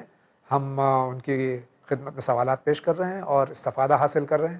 آئیے دیکھتے ہیں سوال کہاں سے. السلام علیکم مولانا صاحب، میں الہ آباد سے زہرا بول رہی ہوں. میرا سوال یہ ہے کہ جیسے مان لیجیے اگر ہم اپنی پھوپھی کے یہاں گئے ہیں یا اپنی خالہ کے یہاں گئے ہیں تو اب خلیرے بھائی ہیں یا پھپھیرے بھائی ہیں تو وہ تو ہمارے لیے نامحرم ہوئے، تو ہم ان کے سامنے وضو کر سکتے ہیں یا اگر مان لیجیے ہم نے وضو کر رکھا ہے اور وہ آ گئے ہیں تو ہمارا وضو ٹوٹ جائے گا؟ اس چیز کا جواب دے دیجیے پلیز، کیونکہ ہم اکثر اپنی خالہ اور پھپھوؤں کے یہاں جایا کرتے ہیں۔ پہلا سوال میرا یہ تھا، اور دوسرا سوال میرا یہ ہے کہ ہم لوگ جیسے ہی بس اذان کا ظہر کا وقت ہوتا ہے ہم لوگ فوراً ظہر کی نماز کے ساتھ عصر کی بھی نماز پڑھ لیتے ہیں۔ اب جیسے 12:15 بجے ہمارے یہاں الہ آباد میں وقت ہے تو ہم ظہر کی نماز کے فوراً ہی بعد عصر کی بھی نماز پڑھ لیتے ہیں، تو کیا یہ چیز صحیح ہے؟ اول وقت بالکل عصر کی نماز پڑھنا، ظہر کی تو ٹھیک ہے مگر عصر کی چونکہ ابھی اذان بھی نہیں ہوئی ہے اول وقت پڑھ لینا، ایسے ہی مغرب اور عشاء کے ساتھ بھی ہوتا ہے، تو پلیز آپ یہ چیز ہم صحیح کر رہے ہیں یا نہیں، پلیز اس چیز کا جواب دیجیے، شکریہ، خدا حافظ۔ 2 سوال ہیں ہماری بہن کے الہ آباد سے۔ پہلا سوال تو یہ ہے کہ نامحرم کے سامنے، چاہے خالہ ذات ہوں، پھوپھی ذات ہوں، بہنوئی ہوں، پھپھا ہوں، خالو ہوں، جو بھی ہوں، بہرحال جتنے نامحرم ہیں ان کے سامنے، ان کے اس سوال میں بھی 2 سوال ہیں کہ وضو یقیناً جب وضو کر رہی ہوں گی تو سر کھلا ہوگا مسا کے لیے، تو یہ تو آغا آپ فرمائیے کہ جائز ہے کہ نہیں جائز ہے؟ وضو کسی بھی نامحرم کے سامنے اس طریقے سے کرنا کہ جو حصے مثلا سر کا کھلنا یا ہاتھ کا حصہ وہ کھلنا، جی، تو اگر ان کے سامنے کر رہے ہیں کوئی دیکھ رہا ہے تو صحیح نہیں ہے، جائز نہیں ہے، جی، لہٰذا وضو ہمیشہ ایسے کرنا چاہیے کہ کسی نامحرم کی نگاہ نہ پڑے۔ اب کر لیا اس کے بعد میں نامحرم یا اس طریقے سے کرے کہ کوئی کپڑے کا آڑ ڈال لیا کہ پورے جسم پہ ایسے کپڑا پڑا ہوا ہے کہ کوئی دیکھنے والا نہیں ہے، جی، اور اگر وضو کر رہے ہیں کوئی نہیں دیکھ رہا ہے، جسم پر نظر نہیں پڑ رہی ہے تو صحیح ہے۔ نامحرم پر نظر وضو کرنے کے بعد پڑ گئی اگر خالہ کوئی ذات، حرج پھوپھی ذات، نہیں ہے، کوئی کسی حرج کچھ نہیں، حرج نہیں، وضو 6 یا 7 جو مبتلات وضو اس کے علاوہ اسی کے کسی چیز سے وضو نہیں ٹوٹتا نہیں ہے۔ ٹوٹتا، جی، لیکن یہ بہت لائق تعریف عمل ہے ان کا کہ یہ اپنی پھوپھیوں کے یہاں، خالہ کے یہاں جایا کرتی ہیں، اور یہ ہر انسان کو اس کے اوپر عمل کرنا چاہیے کہ اپنے عزیزوں اور رشتہ داروں سے، خصوصاً جو خونی رشتہ دار ہیں جی، ان کے یہاں ضرور جانا چاہیے۔ اس سے انسان کی عمر میں اضافہ ہوتا ہے، اس سے انسان کے رزق میں اضافہ ہوتا ہے، لہٰذا یہ بہت اچھا عمل ہے۔ اور بہت اچھی دوسری بات بہت اچھی یہ ہے کہ سماجی پردہ نہیں شرعی پردہ کرنا چاہتی ہے۔ جی جی، بہت اچھا ہے۔ جی، دوسرا سوال ان کا، خدا کامیابی عطا الہی فرمائے۔ آمین، الہی آمین۔ دوسرا سوال ان کا جو ہے وہ یہ ہے کہ ہمارے یہاں اول وقت جب ظہر ہو جاتا ہے 4 رکعت پڑھ لی ہم نے فوراً عصر پڑھ لیتے ہیں، اور مغرب کا اول وقت جب ہوتا ہے 3 رکعت پڑھتے ہیں فوراً عشاء پڑھ لیتے ہیں، تو ازرو شریعت، ازرو پیغمبر اسلام کی سنت کے صحیح ہے؟ بالکل صحیح ہے، اور ہمیں اجازت دیا ہے، خود علل الشرائع میں روایت موجود ہے کہ سرکار سے جب پوچھا گیا کہ آپ نے ایسا کیوں کیا تو آپ نے جواب دیا کہ ہم نہیں چاہتے کہ ہماری امت پر سختیاں رہیں، لہٰذا ہم نے آسانیوں کے لیے دونوں نمازوں کو ملا کے پڑھا ہے، لہٰذا ملا کے پڑھنے میں، الگ الگ پڑھنے میں دونوں طرح سے صحیح اور کوئی حرج نہیں۔ کوئی حرج نہیں ہے۔ بہت بہت شکریہ۔ اگلا کالر لیتے ہیں۔ السلام علیکم۔ وعلیکم السلام۔ میں سید آفتاب رضا مظفر پور سے بول رہا ہوں۔ میرا سوال یہ ہے کہ ایک عالم دین جو وقف کی پراپرٹی کو بچانے کے لیے کام کر رہا ہے، لوگ وقف کا مال بیچ رہے ہیں، اور وہ سماج میں بہت انتشار ہو رہا ہے، تو اس کے لیے کیا مسئلہ ہے؟ عالم دین وقف کی پراپرٹی بچانے کے لیے جدوجہد کر رہا ہے، مگر سماج میں لوگ انتشار پھیلا رہے ہیں، اس کے لیے کیا مسئلہ ہے؟ آپ جواب دیں گے؟ اس میں آغا آپ جواب دینے سے پہلے تو یہ کہ اگر ایک عالم دین حق کی طرف بلا رہا ہے اور حق کی طرفداری کر رہا ہے تو قوم کا فرض ہے اس کے ساتھ دے۔ آپ کیا فرماتے ہیں؟ بالکل بالکل، وقف جو ہے وہ شرعی چیز ہے، اور اگر وقف کی جائیداد، وقف کی زمینیں، وقف کی عمارتیں ہیں، اس کے لیے کوئی بھی نہیں ہے کہ عالم دین کوئی بھی اگر بچانے کے لیے کام کر رہا ہے تو اس کا ساتھ ہر ایک کو دینا چاہیے۔ رہا سوال یہ کہ اس کے کرنے سے لوگ انتشار پھیلا رہے ہیں، تو امر بالمعروف و نہی عن المنکر کے تحت ہر مومن کا فریضہ ہے کہ ایسے لوگوں کو منع کریں، ان تک حقیقت پہنچائیں، اور بعض وقت خدا نہ کردہ اس وقف کی زمین سے جس کا نقصان ہو رہا ہے کہ اگر ہم نے قبضہ کر رکھا ہے اور ہم اس کو جب ہمارے سامنے کوئی آیا اور ہم سے لے رہا ہے تو ظاہر ہے کہ ہم مخالفت کریں گے۔ تو ایسی صورت میں بہرحال یہ سوچنا چاہیے انسان کو کہ خداوند عالم نے جو نعمتیں دی ہیں وہ نعمتیں جائز طریقے سے ہمیں استعمال کرنا چاہیے، ناجائز طریقے سے نہیں۔ تو اب وقف کی زمین کی مخالفت، وقف کی جائیداد کی مخالفت کرنا، انتشار پھیلانا قطعاً شریعت کی نظر سے صحیح نہیں ہے، اور ایسے لوگوں کی بخشش نہیں ہوگی جو کسی بھی لحاظ سے امت میں یا قوم میں اختلاف پھیلائے۔ آئیے اسی کے ساتھ میں دیکھتے ہیں اگلا کالر کیا کہنا چاہتا ہے۔ جی میں فضل حیدر نقوی بول رہا ہوں لکھنؤ سے۔ حضور میرا سوال یہ ہے کہ یہ جو شب تیسری کا جو چاند کے سلسلے میں ہمارے یہاں ایک پھیلی ہوئی ہے کہ شب تیسری کا چاند دیکھ لیا ہے تو کہانی سنی جائے گی اور نہ اس کو منحوس مانا جاتا ہے، تو یہ شریعت کے اعتبار سے کہاں سے تک صحیح ہے؟ اور جو کہانی کا جو ذکر ہے کہانی کتابوں میں موجود ہے تو اس کے بارے میں برائے مہربانی تفصیل سے مجھ کو بتانے۔ تو ہمارے یہاں ایک اس میں سے ایک یہ بھی اب تو الحمدللہ بہت کم ہو گیا ہے، لیکن اب بھی کچھ باقی ہیں کہ تیسری کا چاند دیکھنے کے بعد میں اس کو منحوس سمجھا جاتا ہے۔ اب یہ واضح نہیں ہے کہ وہ انسان منحوس ہے دیکھنے والا یا وہ چاند منحوس ہے یا وہ تاریخ کیا منحوس ہے، یہ بتا دیجیے آپ۔ بالکل غلط ذہنیت ہے، باطل خیالات ہیں، اور اس میں کسی حد تک ہمارے یہاں مخالفین مکتب امامیہ کا بھی دخل ہے، جی، کیونکہ مکتب امامیہ میں تیسری شعبان کو بہت ہی دھوم سے منایا جاتا ہے، تو لہٰذا یہ فکر رائج کر دی گئی کہ تیسری ہی منحوس ہے۔ 13 رجب کو دھوم سے منایا جاتا ہے تو 3/13 کر دیا گیا کہ یہ منحوس ہے۔ 3/13 بچپن سن 3/13 9/18 جبکہ چاروں مقدس تاریخیں ہیں۔ اب یہ ساری چیزیں جو ہیں وہ اس کا کوئی شرعی جواز نہیں ہے، کوئی جواز نہیں ہے، کوئی حیثیت نہیں ہے شریعت میں ان چیزوں کی، اور یہ ایک خیال ہے، زبردستی کا خیال اور نحوست اور یہ سب بنا لیا گیا، اس کی کوئی حیثیت نہیں ہے، نہیں معلوم یہ کہانیاں کہاں سے آ گئیں۔ کہانی ہے، بہت خود کہہ رہے ہیں کہانی ہے، بالکل صحیح ہے، یہ کہانیاں ہیں اور اس کی کوئی شرعی حیثیت نہیں ہے۔ بعض کہانیاں ایسی ہیں جس کی شرعی حیثیت اس حوالے سے ہے کہ وہ واقعہ پیش آیا، مثلاً جناب سیدہ کی جو کہانی کہی جاتی ہے اس میں واقعہ ہے، سچا واقعہ ہے، وہ اس میں معجزات جو ہیں وہ بیان کر سکتے ہیں آپ اس میں، لیکن جس نے سننے سے انکار کیا اس کے گھر میں آگ لگ گئی اور یہ ہو گیا، یہ سب فضولیات ہیں سب۔ خدا ظالم نہیں ہے اور نہ اہل بیت کی بارگاہ سے ایسا کوئی ظلم سامنے آیا ہے۔ بے شک بے شک، بہت بہت شکریہ۔ دیکھتے ہیں اگلا کالر کیا کہنا چاہتا ہے۔ السلام علیکم۔ وعلیکم السلام۔ میں محمد علی فضل حیات، پوسٹ گریا، ضلع نالندہ، بہار۔ میں یہ پوچھنا چاہتا ہوں کہ اگر اذان ہو رہی ہے اور اس درمیان ہمیں استنجا لگ جائے تو کیا ٹھہر جانا چاہیے؟ میرا یہی سوال ہے اور اس کا آپ جواب دیں۔ السلام علیکم۔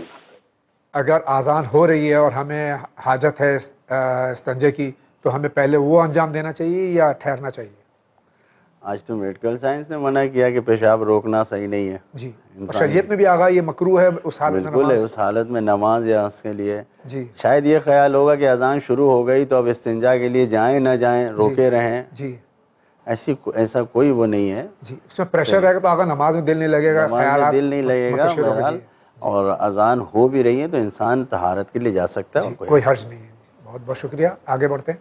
السلام علیکم۔ وعلیکم السلام۔ میں شامل رضوی الہ آباد دریا آباد سے بول رہا ہوں۔ میں جناب سے یہ پوچھنا چاہتا ہوں، سوال ہمارا ہے کہ کیا یہ جو ہم لوگ نماز میں خاک سجدگاہ استعمال کرتے ہیں تو کیا واقعات کربلا سے پہلے جو ہماری نمازیں ہوتی تھی تو کیا خاک سجدگاہ کا استعمال ہوتا تھا یا نہیں ہوتا تھا؟ اگر ہوتا تھا تو وہ بتائیں، اور یا تو واقعات کربلا کے بعد بتایا گیا تو بتائیں۔ السلام علیکم ورحمۃ اللہ وبرکاتہ۔ اصل میں خود جو حکم ہے وہ سجدہ زمین پر صحیح ہے، جی، سجدہ جو ہے وہ زمین پر صحیح ہے، یا جو چیز زمین سے ہو گیا، جی، تو جس دن سے سجدہ اور یہ نماز کی صورت اور نماز کی تعلیم دی گئی ہے اس دن سے سجدہ زمین پر کرنا صحیح قرار دیا گیا ہے۔ چنانچہ صحابہ کرام جب مدینے سے سرکاری خدمت سے کہیں رخصت ہو کر جاتے تھے تو وہ مقید تھے، پابند تھے، مدینے کی مٹی کو کسی کپڑے میں رکھتے تھے، کسی چیز میں رکھتے تھے، لے جاتے تھے اور مثلا رومال میں رکھ کے لے گئے، اس رومال کو بچھا کے اور اس پر سجدہ کرتے تھے۔ اب بہترین چیز سجدہ کرنے کے لیے خاک ہے، اس پر سجدہ کیا جاتا تھا پیغمبر کے زمانے میں، واقعہ کربلا کے بعد ائمہ معصومین کی تعلیمات میں یہ بتایا گیا ہے کہ بہترین خاک خاک کربلا ہے جس پر سجدہ کیا جاتا ہے. لہٰذا واقعہ کربلا سے پہلے بھی خاک پر سجدہ کیا جاتا تھا, واقعہ کربلا کے بعد بھی خاک پر سجدہ کیا جاتا ہے, اور اہل بیت کے چاہنے والے واقعہ کربلا کے بعد خاک شفا پر سجدہ کرنے کو اپنا فریضہ سمجھتے ہیں. بہت بہت شکریہ. سائل کیا کہتا ہے؟ ہم جمشید پور سے بول رہے ہیں. میرا نام علی حیدر ہے. جیسے کہ میری وائف غیر سنی ہے, سنی جماعت سے ہے, ہم شیعہ جماعت سے ہیں.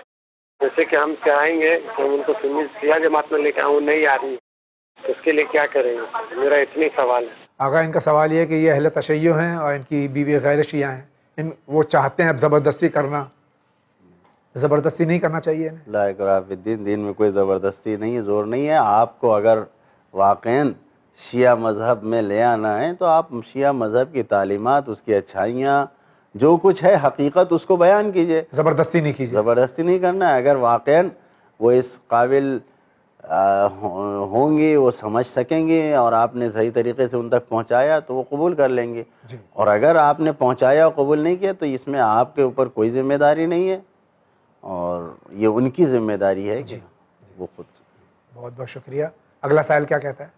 مولانا صاحب السلام علیکم. وعلیکم السلام. ہم امریکہ پور سے بول رہے ہیں, 36 امریکہ پور سے بول رہے ہیں. ہمارا یہ سوال ہے, ہم نزول زمین پہ, سرکاری زمین پہ گھر پہ میرا گھر بنا ہوا ہے, ہم اس میں نماز پڑھ سکتے ہیں یا پھر ہم کہیں دوسری جگہ نماز پڑھنے کے لیے سوچیں ہیں؟ اس کے بارے میں آپ اس کا جواب بتائیے. آقا یہ سوال بھی میرے نزدیک واضح نہیں کہ سرکاری زمین پہ گھر بنا ہوا ہے, سرکار نے ان کو زمین الاٹ کی ہے یا انہوں نے قبضہ کیا ہے, اس پہ نماز ہو سکتی ہے. ان دونوں جواب دے دیجیے. دیکھیے, سرکاری زمین پہ گھر بنا ہوا ہے تو جب گھر بنا ہوا ہے کسی بھی کام کے لیے اور آپ کو اس میں رہنے کی اجازت ہے تو اس میں نماز پڑھنا صحیح نہیں, وہ غصبی نہیں ہے.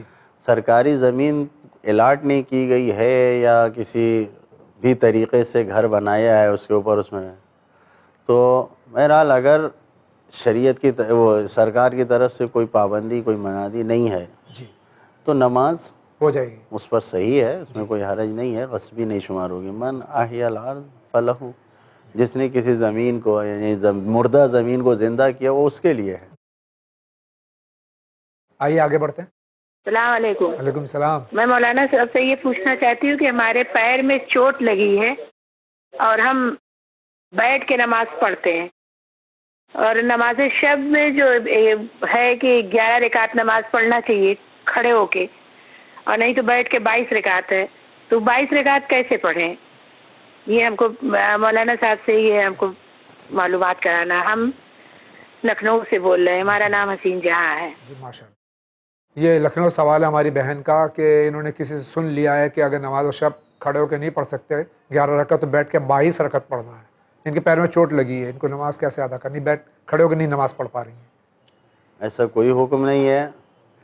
اصل میں انہوں نے جو سنا ہوگا شاید سننے میں یا پہنچنے میں کہ عشاء کی جو نافلے کی نماز ہے 2 رکعت ہے. جب انسان بیٹھ کے پڑھتا ہے تو وہ 1 رکعت گنی جاتی ہے.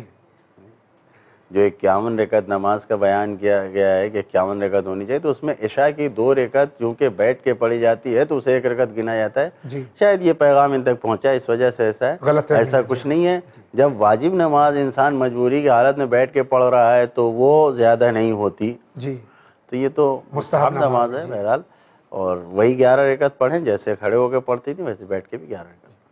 بہت شکریہ. آگے بڑھتے ہیں. السلام علیکم. وعلیکم السلام. میں چاہ رہی تھی کہ میں مجھے سے رہنے والی ہوں, مجھے سادہ سے رہنے والی ہوں. مجھے اپنے پیپروں کے بارے میں پوچھنا تھا کہ میں اب پیپر یاد کرتی ہوں لیکن میرے لیے پیپر یاد نہیں ہوتا. میرے بھی پیپر آنے والے ہیں 19 فروری سے, تو آپ کو کیسے دعا بتا دیجیے گا اس میں فتح پاس ہو اور میری سب کچھ یاد ہے.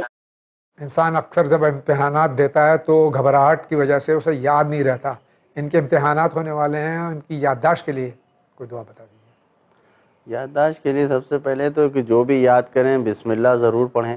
بسم اللہ الرحمن الرحیم کہہ کے یاد کریں, اور جب امتحان میں حال میں جائیں تو بھی بسم اللہ پڑھ کے جائیں, صلوات پڑھ کر جائیں. یہ 2 چیزیں ہیں.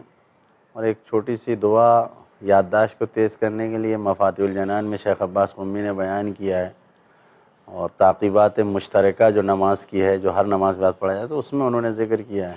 جی چھوٹی سی دعا ہے کہ سبحان من لا یعتدی علی اہل مملکت، سبحان من لا یاخذ علی اہل الارض بالوان العذاب، سبحان الرؤوف الرحیم، اللہم اجعل لی فی قلبی نورا و بصرا و فہما و علما انک علی کل شیء قدیر. اس کو زیادہ سے زیادہ پڑھیں انشاءاللہ. انشاءاللہ یادداشت ہے. دیکھتے ہیں اگلا سائل کیا کہنا چاہتا ہے. ہیلو السلام علیکم. جی میں محمد عباس بول رہا ہوں، مدھوبنی بہار سے. جی میرا سوال ہے کہ نیت کس طرح کی جاتی ہے؟ شکریہ. نیت عرض کیا، ابھی پروگرام اگر دیکھ رہے ہوں تو انہوں نے سنا ہوگا کہ نیت کسی الفاظ کو دہرانے کا نام نہیں ہے. جو قصد، جو ارادہ ہے اس کو سوچ لیا، یہ نیت ہو گئی. کہہ بھی دیا زبان سے تو کوئی حرج نہیں ہے، نہیں بھی کہا تو بھی نیت صحیح ہے. ہم گھر سے نکلے، مغرب کی نماز پڑھنے مسجد جا رہے ہیں، جی تو اب راستے میں ہم جب نکل رہے ہیں مغرب کی نماز کے لیے تو اب وہاں پہنچ کے کہہ رہے ہیں نماز میں پڑھتا ہوں مغرب کی 3 رکعت قربتاً الی اللہ. اس کی ضرورت نہیں ہے. آپ صرف اللہ اکبر جب تکبیرۃ الاحرام کہا تو آپ کو معلوم ہے کہ آپ مغرب کی نماز پڑھ رہے ہیں. وہی نیت ہے، جو ارادہ ہے، وہی قصد ہے. جی غالباً آغا مولانا نے جو سوال کیا ہے اس لیے کیا تاکہ عوام تک یہ بات جو غلط فہمیاں دور ہوں انشاءاللہ. آئیے آگے بڑھتے ہیں. السلام علیکم. وعلیکم السلام. جی میرا سوال ہے، میرا نام فہیم ہے، کیا میں ایک طلاق شدہ لڑکی ہے، اس سے کیا میں شادی کر سکتا ہوں؟ اس کے لیے میرے ماں باپ راضی نہیں ہیں. ماں باپ راضی نہیں ہیں، ایسی جگہ شادی کر سکتے ہیں؟ ماں باپ کی رضایت، راضی ہونا لڑکے کے لیے ضروری نہیں ہے شرعی لحاظ سے، لیکن اخلاقی لحاظ سے بہرحال ماں باپ کی اطاعت ضروری ہے. ان کی بات کو مانیں، دیکھیں کیا وجہ ہے.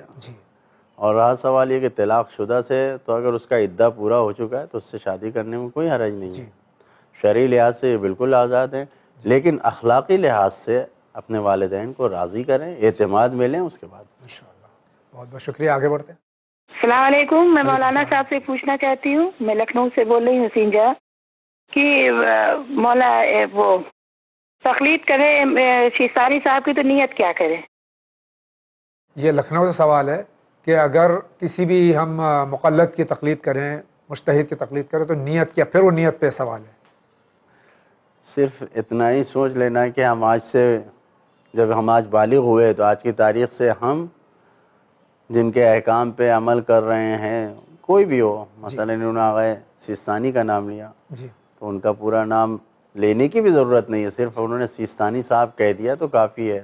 ان کا نام پورا سید علی حسینی سیستانی ہے، تو آپ نے نام بھی نہیں لیا، صرف یہ کہا کہ میں سیستانی صاحب کی طرف. صرف ذہن میں بھی اگر یہ ہے تو ہو جائے گی. جی بس جس دن بالغ ہو انسان اس دن اس کو نیت ذہن میں لے آنا چاہیے، ضروری نہیں کہ نام لے کر. ارادے کا نام نیت ہے. آئیے اسی کے ساتھ آگے بڑھتے ہیں. السلام علیکم. وعلیکم السلام. ہم دہلی سے رضوانہ خاتون بول رہے ہیں. مولانا صاحب ہمارا سوال ہے کہ ہم نماز فجر اور نماز عصر کے بعد ہدیہ میت کی نماز پڑھتے ہیں، تو اس کی نیت ہم ہدیہ میت کی کر کے کریں گے، نماز مغفرت کی کریں گے، اور عشاء کے بعد ہم نماز وہ کرتے قبر وحشت قبر کسی بھی مومن کے لیے، کل مومن و مومنات کے لیے. مہربانی کر کے بتائیے کہ کیا ہماری یہ صحیح ہے؟ اور ہمارا دوسرا سوال یہ ہے کہ ہمارے کوئی اپنا بڑا بزرگ ہم سے ناراض ہے اور ہم ان سے ہر طریقے سے معافی مانگ چکے ہیں، سب کے سامنے بھی، اکیلے میں بھی، لیکن وہ ہمیں معاف نہیں کر رہے ہیں.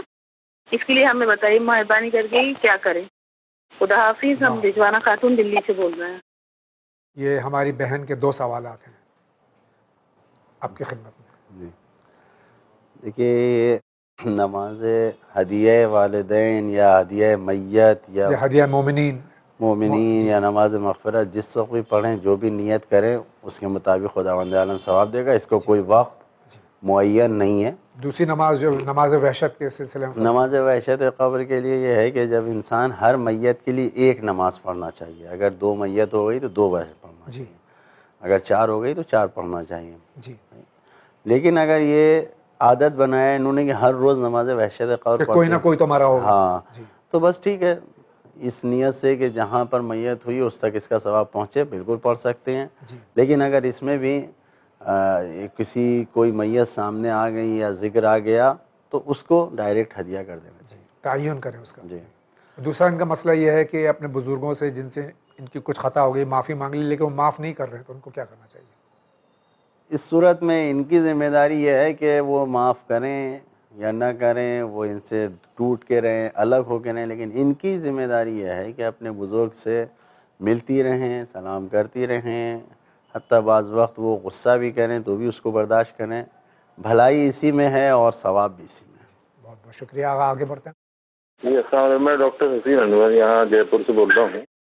مولانا کا بھی پروگرام دیکھ رہا تھا نا، انہوں نے سجدے کے لیے جو بیان کیا ہے کہ جو زمین سے اگی ہوئی چیزیں ہیں ان پر سجدہ نہیں ہوگا، تو انہوں نے بتایا کہ رومال بچھا لیجیے اس پر سجدہ، تو رومال تو خود کاٹن سے بنتا ہے، تو یہ کلیئر نہیں ہو پایا. ذرا سے اس کی وضاحت کریں دوبارہ سے. سمجھ میں آیا. السلام نہیں علیکم. بھائی، آپ کو غلط فہمی ہو گئی ہے. آغا نے یہ نہیں فرمایا. آج بھی اس پہلے مسئلہ گزر چکا، پھر آگا خدمت پیش کرتا ہوں. ان کو غلط فہمی ہو گئی کہ زمین سے اگنے والی چیزوں پہ سجدہ نہیں ہو سکتا، جبکہ اس کے برعکس بات ہے. آپ فرما دیجیے. زمین سے اگنے والی وہ چیزیں جن کو کھایا جاتا ہے اس پر سجدہ نہیں ہو سکتا. جی. اب اگر پتا موجود ہے، لکڑی موجود ہے، ایسی چیزیں موجود ہے تو پہلے اس پر سجدہ کیا جائے گا. مٹی موجود ہے، پتھر موجود ہے تو اس پہ سجدہ کیا جائے گا. اگر وہ چیزیں نہیں ہیں تو اب مثلا پلاسٹک موجود ہے، یہ جو پیٹرو کیمیکلز کی نئی نئی چیزیں آ رہی ہیں اس وہ موجود ہیں، تو اس پر سجدہ نہ کر کے اگر آپ کے پاس کاٹن، یہ جو سوت ہے اس کا جو روئی نکلتی ہے زمین سے جو تیار ہوتی ہے، اس کے بنا ہوا کوئی رومال ہے تو آپ اس پہ سجدہ کر سکتے ہیں. وہ بھی نہ ہو تو جیسا کہ عرض کیا ہتھیلی کے پشت پر بھی کیا جا سکتا ہے. لیکن اول وہی چیزیں، سب سے پہلے مٹی ہے، بعد میں مٹی کے پھر وہ پتے وغیرہ ہیں، لکڑیاں ہیں جو زمین سے جو چیزیں پیدا ہوتی ہیں جو کھائی پی نہیں جاتی اس پر اس پہ سجدہ ہو سکتا ہے. آئیے آگے بڑھتے ہیں. مولانا السلام علیکم. چینل سے ہم کو بہت علم حاصل ہو رہا ہے اور آپ لوگوں کو بہت بہت احسان ہے اور بہت بہت آپ لوگوں کا شکریہ ہے. جاوید بھائی، سوال ہمارا پہلا یہ ہے کہ ہم لوگ جو ہمارے یہاں ایک کہا جاتا ہے کہ ہر مہینے کی تیسری کا چاند اگر اچانک دکھائی دے جائے، پہلی یا دوسری کا چاند نہ دیکھ پائے، تیسری شب میں چاند دیکھ لیا جائے، تو کیا اس بارے میں کیا حکم ہے؟ کیا تیسری چاند نہیں دیکھنا چاہیے؟ کیا غلط ہے؟ اور دوسرا سوال یہ ہے کہ میت کو نابالغ لڑکا یا لڑکی اگر چھو لے تو کیا غسل مس میت ان لوگوں پر واجب ہے؟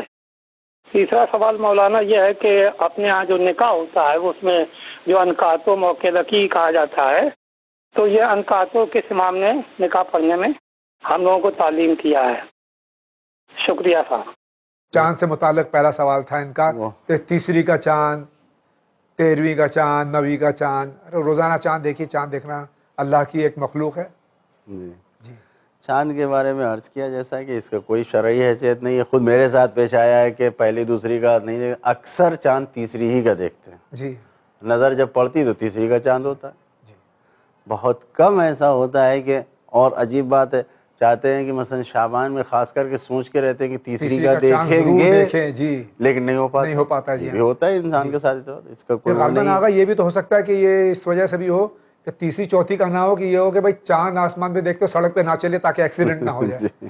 تو اس وجہ سے کسی نے یہ بات کی ہوگی جو کہ غلط طور سے یہ آ گئی ہے. دوسرا سوال ان کا جو ہے نابالغ بچہ، ظاہر ہے نابالغ پر کوئی حکم نہیں ہے، اس لیے اگر میت سے مس کر لیا تو کوئی حرج نہیں ہے. تمیزدار اگر ہے تو بہرحال اس کو سکھانے کی غرض سے ضروری ہے کرنا چاہیے، لیکن اگر نابالغ ہے تو اس پر حکم نہیں ہے. تیسرا سوال ان کا، صیغہ نکاح کس نے امام نے جاری کیا؟ جو ہمارے پاس صورتیں موجود ہیں مختلف طریقے سے ہیں. ہمارے یہاں رائج ایک طریقہ ہے کہ مثلا لڑکی کی طرف سے جو ہے وہ صیغے کو جاری کرتا ہے وکیل، اور لڑکے کے وکیل قبول کرتا ہے. یہ ایک ایجاب و قبول جس کو کہتے ہیں. ایجاب و قبول. ورنہ مختلف طریقے ہیں. ائمہ معصومین نے اس کو تعلیم کیا ہے، فقہا نے مفصل طریقے سے اس کو کتابوں میں لکھا ہے. جی، یہ معصومین کی تعلیمات ہیں. یہ کانٹریکٹ ہے between two people, two adults, ایک مرد ایک عورت. جی، اس کو انجام دیا جاتا ہے. آگے بڑھتے ہیں. ہم لوگ مولانا السلام علیکم ورحمۃ اللہ وبرکاتہ. ورحمۃ اللہ وبرکاتہ. ظہرین کی نماز جب پیش نماز پڑھاتے ہیں اور وہ خاموش ہو کے پڑھاتے ہیں ظہرین کی نماز، تو ہم لوگوں کو اس میں کیا پڑھتے رہنا چاہیے جو پیچھے نماز معمومین پڑھ رہے ہیں؟ ایک سوال یہ ہے. دوسرا یہ ہے کہ ہمارے بچے کے سفید داغ ہو گئے ہیں اور کافی دعائیں بھی ہو رہی ہیں، دوائیں بھی ہو رہی ہیں، اور فائدہ نہیں مل پا رہا ہے مکمل طور پر. اس کے لیے کوئی دعا تعلیم سب فرمائیں. وعلیکم السلام ورحمۃ اللہ. یہ ظہرین میں آپ حضرات جو نماز پڑھاتے ہیں یا مغربین میں جو تیسری رکعت مغرب کی اور عشاء کی آخری 2 رکعتیں اس میں خاموشی اختیار کرتے ہیں، اس وقت مامون کو کیا پڑھنا چاہیے؟ مامون کو ذکر پڑھنا چاہیے، جی، سبحان اللہ کہے، الحمدللہ کہے، جی، صلوات بھی پڑھ سکتا ہے، تسبیحات اربع پڑھ سکتا ہے، تسبیحات اربع پڑھ سکتا ہے، سبحان اللہ، الحمدللہ، تسبیحات کچھ بھی پڑھ سکتا ہے، خاموش نہیں رہنا چاہیے۔ اور جو ان کا دوسرا سوال کہ سفید داغ کے لیے، جی اللہ ان کے بچے کو شفا دے، اس میں بہتر یہی ہے، دیکھیے آج جو ہے کوئی ایسا نہیں ہے کہ ان چیزوں کا علاج نہیں ہو، اور یہ کسی نہ کسی غلط غذا یا غلط دوا کی وجہ سے ایسا ہو جاتا ہے، اور اس کو ڈاکٹروں سے اس کے علاج کے بارے میں تحقیق کریں اور معلوم کریں، معقول علاج جو ہے اس کے موجود ہیں، جی شفا ملے گی۔ اور رہا سوال دعا کا، تو میرے ذہن میں کوئی خاص دعا اس کے لیے نہیں ہے، عمومی دعائیں جو ہیں، مثلا کوشش کریں کہ درود کے ساتھ یعنی صلوات کے ساتھ 3 مرتبہ اول و آخر صلوات پڑھ کے سورہ حمد کو صرف اسی نیت شفا سے اس کے اوپر پڑھ کے پھونکیں، یقیناً انشاءاللہ شفا ہوگی انشاءاللہ۔ بہت بہت شکریہ، آگے بڑھتے ہیں۔ السلام علیکم مولانا صاحب، ہم دہلی سے ترنم ضیا بول رہے ہیں۔ ہمارا سوال یہ ہے کہ آج کل موبائل میں ہم ہر دعا، ہر قرآن شریف، پوری کتابیں ہم اسلامک ڈاؤن لوڈ کر لیتے ہیں، کیا انہیں نجاست کی حالت میں ہم پڑھ سکتے ہیں؟ مہربانی کر کے اس کا جواب دیجیے، شکریہ، خدا حافظ۔ اگر بہن کا سوال ہے چونکہ اس لیے حالت نجاست میں پورا قرآن ڈاؤن لوڈ کیا ہوا اور دعائیں، 2 الگ سوال۔ دیکھیے حالت نجاست اس میں اگر خاص نجاست جو ایام ہوتے ہیں اگر وہ مقصود ہے تو اس میں 7 آیتوں زیادہ پڑھنا مکروہ ہے، 7 آیت پڑھیں ایک بار میں بس۔ اور اگر بغیر وضو کے ہے تو اس میں کوئی حرج نہیں ہے، موبائل میں ہے، اس میں الفاظ قرآن پہ نہیں لگ رہے ہیں تو اس میں کوئی حرج نہیں ہے۔ بہت بہت شکریہ، آگے بڑھتے ہیں۔ مولانا صاحب السلام علیکم۔ وعلیکم السلام۔ میں میرٹھ سے پولیس لائن سے بول رہی ہوں۔ میرا سوال یہ ہے کہ میری شادی کو 20 سال ہو گئے، میرے کوئی اولاد نہیں ہے، میں نے بہت علاج کرایا لیکن کوئی فائدہ نہیں ہوا۔ میں آپ سے یہ پوچھنا چاہ رہی ہوں، میں نے مولانا صاحب کو دکھایا تو مولانا نے بتایا کہ کوکھ بندوائی، تو کیا یہ کوکھ بند جاتی ہے؟ اس کا کوئی کھولنے کی دعا ہو تو بتائیں، شکریہ۔ اللہ تعالیٰ آپ کو اولاد سے نوازے۔ محمد اور آل محمد صدقہ میں یہ کوکھ باندھنا بھی کچھ ہوتا ہے کیا؟ کوئی باندھ سکتا ہے؟ پہلی بار سن رہا ہوں کہ یہ قدرت کے کام میں دخل کون دیتا ہے، نہیں معلوم۔ جی، دے سکتا ہے بھی کہ نہیں یہ بھی نہیں معلوم۔ جی، اور بہرحال خدا کی مصلحت ہوتی ہے، جی، بوڑھے لوگوں کو خدا بچے دے دیتا ہے، اور قرآن میں بھی موجود ہے۔ جی، حضرت ابراہیم علیہ السلام، حضرت سارہ علیہ السلام، جی اس طریقے کے واقعات موجود ہیں۔ جی، تو جناب زکریا کے واقعہ موجود ہیں۔ مایوس نہیں ہونا چاہیے، قرآن مجید کی ایک آیت ہے، اس کو ہمیشہ پڑھنا چاہیے، یہ بھی پڑھیں، شوہر بھی پڑھیں، اور اس پڑھ کے دعا کرنا چاہیے۔ ایک مختصر سا جملہ ہے، رب لا تذرنی فردم وانت خیر الوارثین، جس کو پڑھ کے دعا کرنا چاہیے انشاءاللہ۔ خداوند عالمین اللہ صاحب اولاد کرے گا انشاءاللہ۔ آگے بڑھتے ہیں۔ السلام علیکم، میرا نام دیبا رضوی ہے، میں لکھنؤ سے بول رہی ہوں۔ میرا سوال یہ ہے کہ میرے شوہر پابندی سے خمس ادا کرتے ہیں، ماشاءاللہ، اور میری اپنی کوئی آمدنی نہیں ہے، مجھے شوہر ہی پیسہ دیتے ہیں، تو کیا وہ جو میرے پاس میرا پیسہ اگر جو ہے میرے پاس میرا پیسہ، کیا اس پر بھی مجھے خمس نکالنا پڑے گا؟ شوہر ان کو پیسہ دیتے تو ان کا ہو گیا، ان کی ملکیت ہو گئی، تو کیا اس پہ بھی خمس ہے؟ اگر شوہر خمس نکالنے کے بعد ان کو پیسہ دیتے ہیں تو پیسہ خمس نکالا ہوا ہے، اس پہ خمس نہیں نکلے گا، لیکن اگر وہ خمس نکالنے سے پہلے ان کو دے دیتے ہیں تو ان کو خمس نکالنا ہوگا۔ بہت بہت شکریہ، اگلا سوال لیتے ہیں۔ السلام علیکم۔ وعلیکم السلام۔ میں کانپور سے سید ظفر الحسن نقوی بول رہا ہوں۔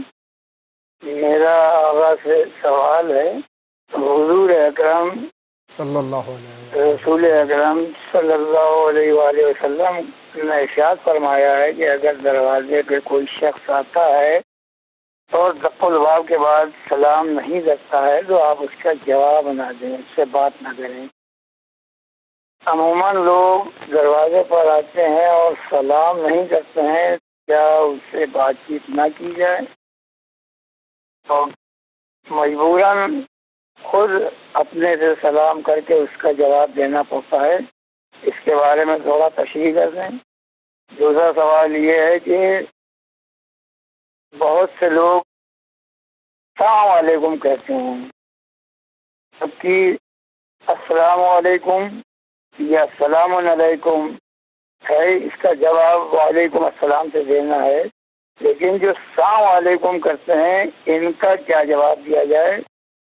برائے مہربانی تشریح کے ساتھ تشریح کر دیں اس کی، اور لوگوں کی اصلاح کے لیے صحیح بتائیں کہ کیا جواب ہے، اور میں چینل میں ان کو یہ کانپور سے ہمارے بھائی سوال کریں، دو سوالات ہیں ان کے۔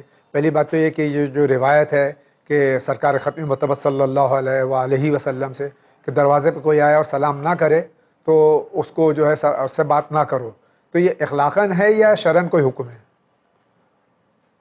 یہ حکم صرف اور صرف اخلاقی حکم ہے، یہ شرعی حکم نہیں ہے کہ حرام ہے جواب دینا یا حرام ہے بات کرنا، یہ ایسا نہیں ہے۔ لہٰذا اگر ایسا ہوتا ہے اور کوئی سلام نہیں کرتا ہے تو ہم پہل کر لیں، ہم سلام کر لیں اور ہم ثواب لے لیں، جو ثواب زیادہ ہے اس میں، اور اس میں کوئی ناراض ہونے کی بات نہیں ہے۔ اور یہ اس طریقے سے حرام نہیں ہے کہ جھوٹ بولنا حرام ہے، سچ بولنا واجب ہے، تو یہ اس طریقے سے نہیں ہے کہ نماز واجب ہے، نہیں، یہ حرام ہے۔ اور دوسرا سوال ان کا جو ہے کہ اکثر لوگ جلد بازی میں السلام علیکم کہہ دیتے ہیں، السلام علیکم کہہ دیتے ہیں، صحیح تلفظ نہیں استعمال کرتے ہیں۔ دیکھیے اس میں دو صورت ہے، اگر جان بوجھ کے انسان ایسا کہتا ہے تو جس طریقے سے پیغمبر اسلام جان بوجھ کے کہنے والوں کو جواب دیتے تھے وعلیکم، یعنی تم نے جو ہم سے کہا ہے وہی تمہارے لیے۔ لیکن اگر کوئی غفلت سے نہیں جانتا، کوئی جاہل ہے بیچارہ، اس کو آشنائی نہیں ہے کہ السلام علیکم کہنا چاہیے یا سلام علیکم کہنا چاہیے، یا پیار محبت سے سمجھا دیں تو اس کو یا بتا دیں یا جواب دے، پورا ثواب اس کو ویسے ہی۔ انشاءاللہ بہت بہت شکریہ آغا۔ اسی کے ساتھ میں کچھ سوالات ہمارے واٹس ایپ کے ذریعے ہیں۔ مولانا صاحب کو میرا سلام، جاوید بھائی کو بھی میرا سلام، علیکم السلام ورحمۃ اللہ۔ میرا سوال یہ ہے کہ لکھنؤ میں ایک ذاکرہ نے، ان کا نام نہیں لوں گی، بہت اچھی بات ہے، غیبت کرنا جو ہے حرام ہے، انہوں نے یہ پڑھا کہ مجلس میں امام حسین علیہ السلام کا ایک جو واقعہ اس میں کہ ایک شیر مدینے سے کربلا آیا تھا، کیا یہ صحیح ہے؟ روایتوں میں ملتا ہے کہ عالم غربت میں جب بالکل اہل بیت پریشان ہو گئے اور شام غریباں کے وقت، تو اس وقت شہزادی زینب اور ام کلثوم میں کچھ باتیں ہوئیں، تو اس پر شہزادی ام کلثوم نے جنگل کی طرف رخ کر کے آواز دیا تھا۔ دمت الثاقبہ کی دوسری جلد میں صفحہ نمبر 257 پہ ہے، اور ابو الحارث کہہ کے خطاب کیا تھا، وہ شعر آیا تھا۔ اور اس میں کوئی مذائقہ نہیں، کیونکہ اہل بیت علیہ السلام خاص طور سے معصومین علیہ السلام اولی الامر ہیں۔ بہت بہت شکریہ۔ السلام علیکم۔ علیکم السلام، میرا نام سرفراز حسین ہے، بنگلورو سے سوال ہے ان کا، کیا ایسے اسکول میں بچوں کو پڑھا سکتے کہ جہاں ویری شارٹ یونیفارم دیا جاتا ہے، تو کیا وہاں پر تعلیم کے لیے بھیجا جا سکتا ہے؟ یہ بچوں سے مراد بچیوں سے ہوگا میرے خیال میں۔ اگر بچی بہرحال چھوٹی ہے، پہلے دوسرے کلاس میں، کوئی بات نہیں، لیکن تعلیمی حیثیت سے یعنی ذہنیت بنانے کے لیے کہ مینٹلیٹی اس کی صحیح رہے، ضروری نہیں ہے کہ ایسی جگہوں پہ داخل کرائیں جہاں پر بے پردگی کے آثار ہوں۔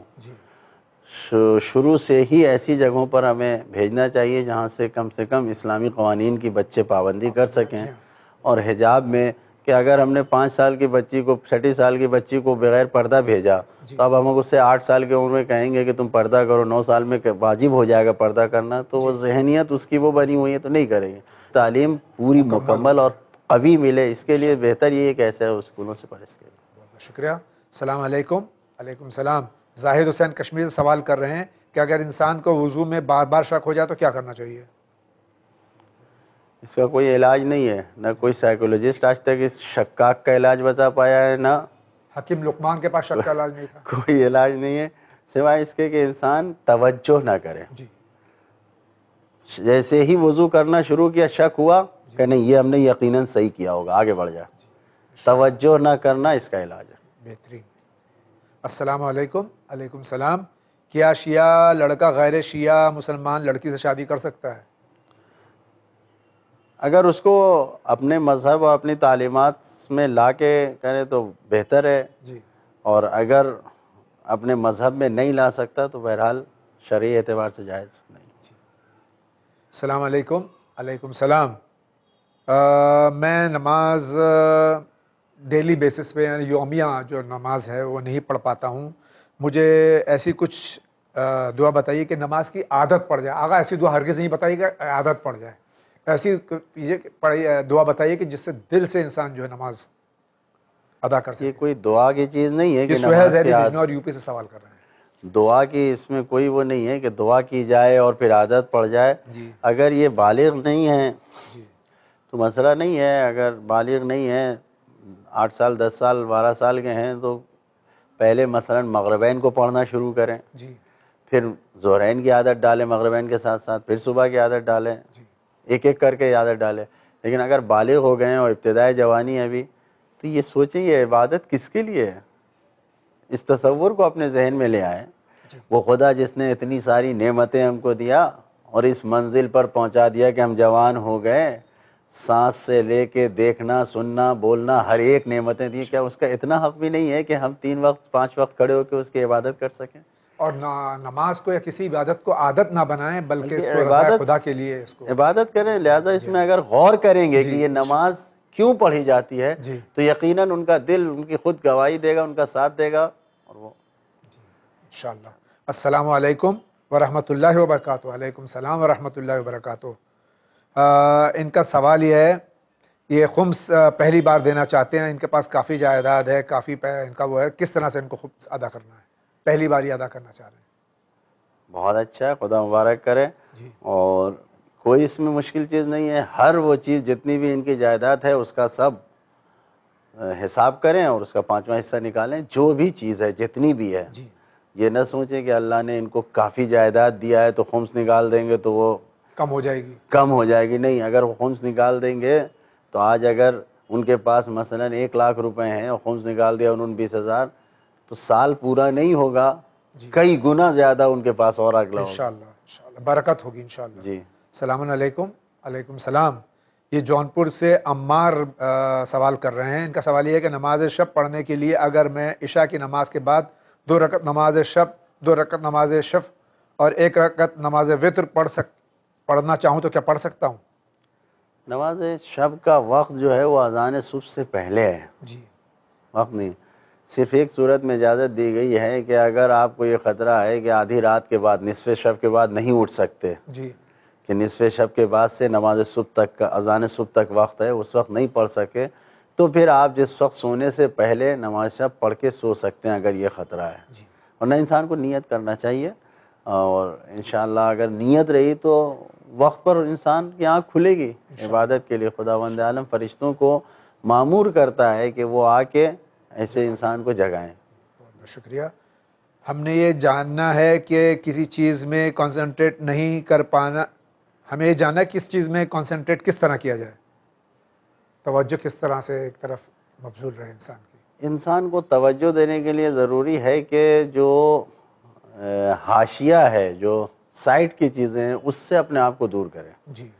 فضولیات کو دور کرے. جی. مثال کے طور پہ اگر نماز میں ہمیں توجہ دینا ہے, جی, تو اب نماز میں ہم مسجد کے اندر چلے گئے, جی, پھر بھی ہمارا موبائل چل رہا ہے, جی, وضو کر رہے ہیں واٹس ایپ چل رہا ہے, جی, نماز میں گئے اذان ہو رہی ہے نگاہ موبائل پہ ہے, جی, تو پھر ہماری نماز میں توجہ نہیں ہوگی, ساری ذہنیت. لہٰذا حکم یہی ہے کہ جب آپ مسجد میں نماز کے لیے جائیے تو اسی وقت ذہن یہ حاضر کیجئے کہ آپ اللہ کی عبادت کے لیے جا رہے ہیں. بے شک. جی. تو دنیا سے جو دوسری چیزیں ہیں اس سے اپنے آپ کو الگ کریں, اور الگ کرنے کے بعد پھر توجہ جو ہے نماز میں توجہ ہو جائے گی. جب وضو کر رہا ہے تو انسان سوچ رہا ہے کہاں جا رہا ہے, جی بے شک, کس کے حضور جا رہا ہے. جی. اب اس کے بعد جب اذان اقامت ہو رہی ہے ان کے جملوں پہ غور کر رہا ہے تو توجہ ہو رہی ہے. اسی طریقے سے دنیا کے جو بھی کام میں توجہ دینا ہے تو اس کے حاشیے اور سائڈ سے جو چیزیں ہیں اس کو دور کریں, اصل پر توجہ دے تو انشاءاللہ اس میں توجہ آئے گی. جی. اور اس میں ائمہ اطہار علیہ السلام سے مدد مانگے, خاص طور سے صلوات کے ذریعے کسی بھی کام کو شروع کرنے سے پہلے بسم اللہ اور صلوات پڑھے، یقیناً توجہ ہوگی انشاءاللہ۔ السلام علیکم۔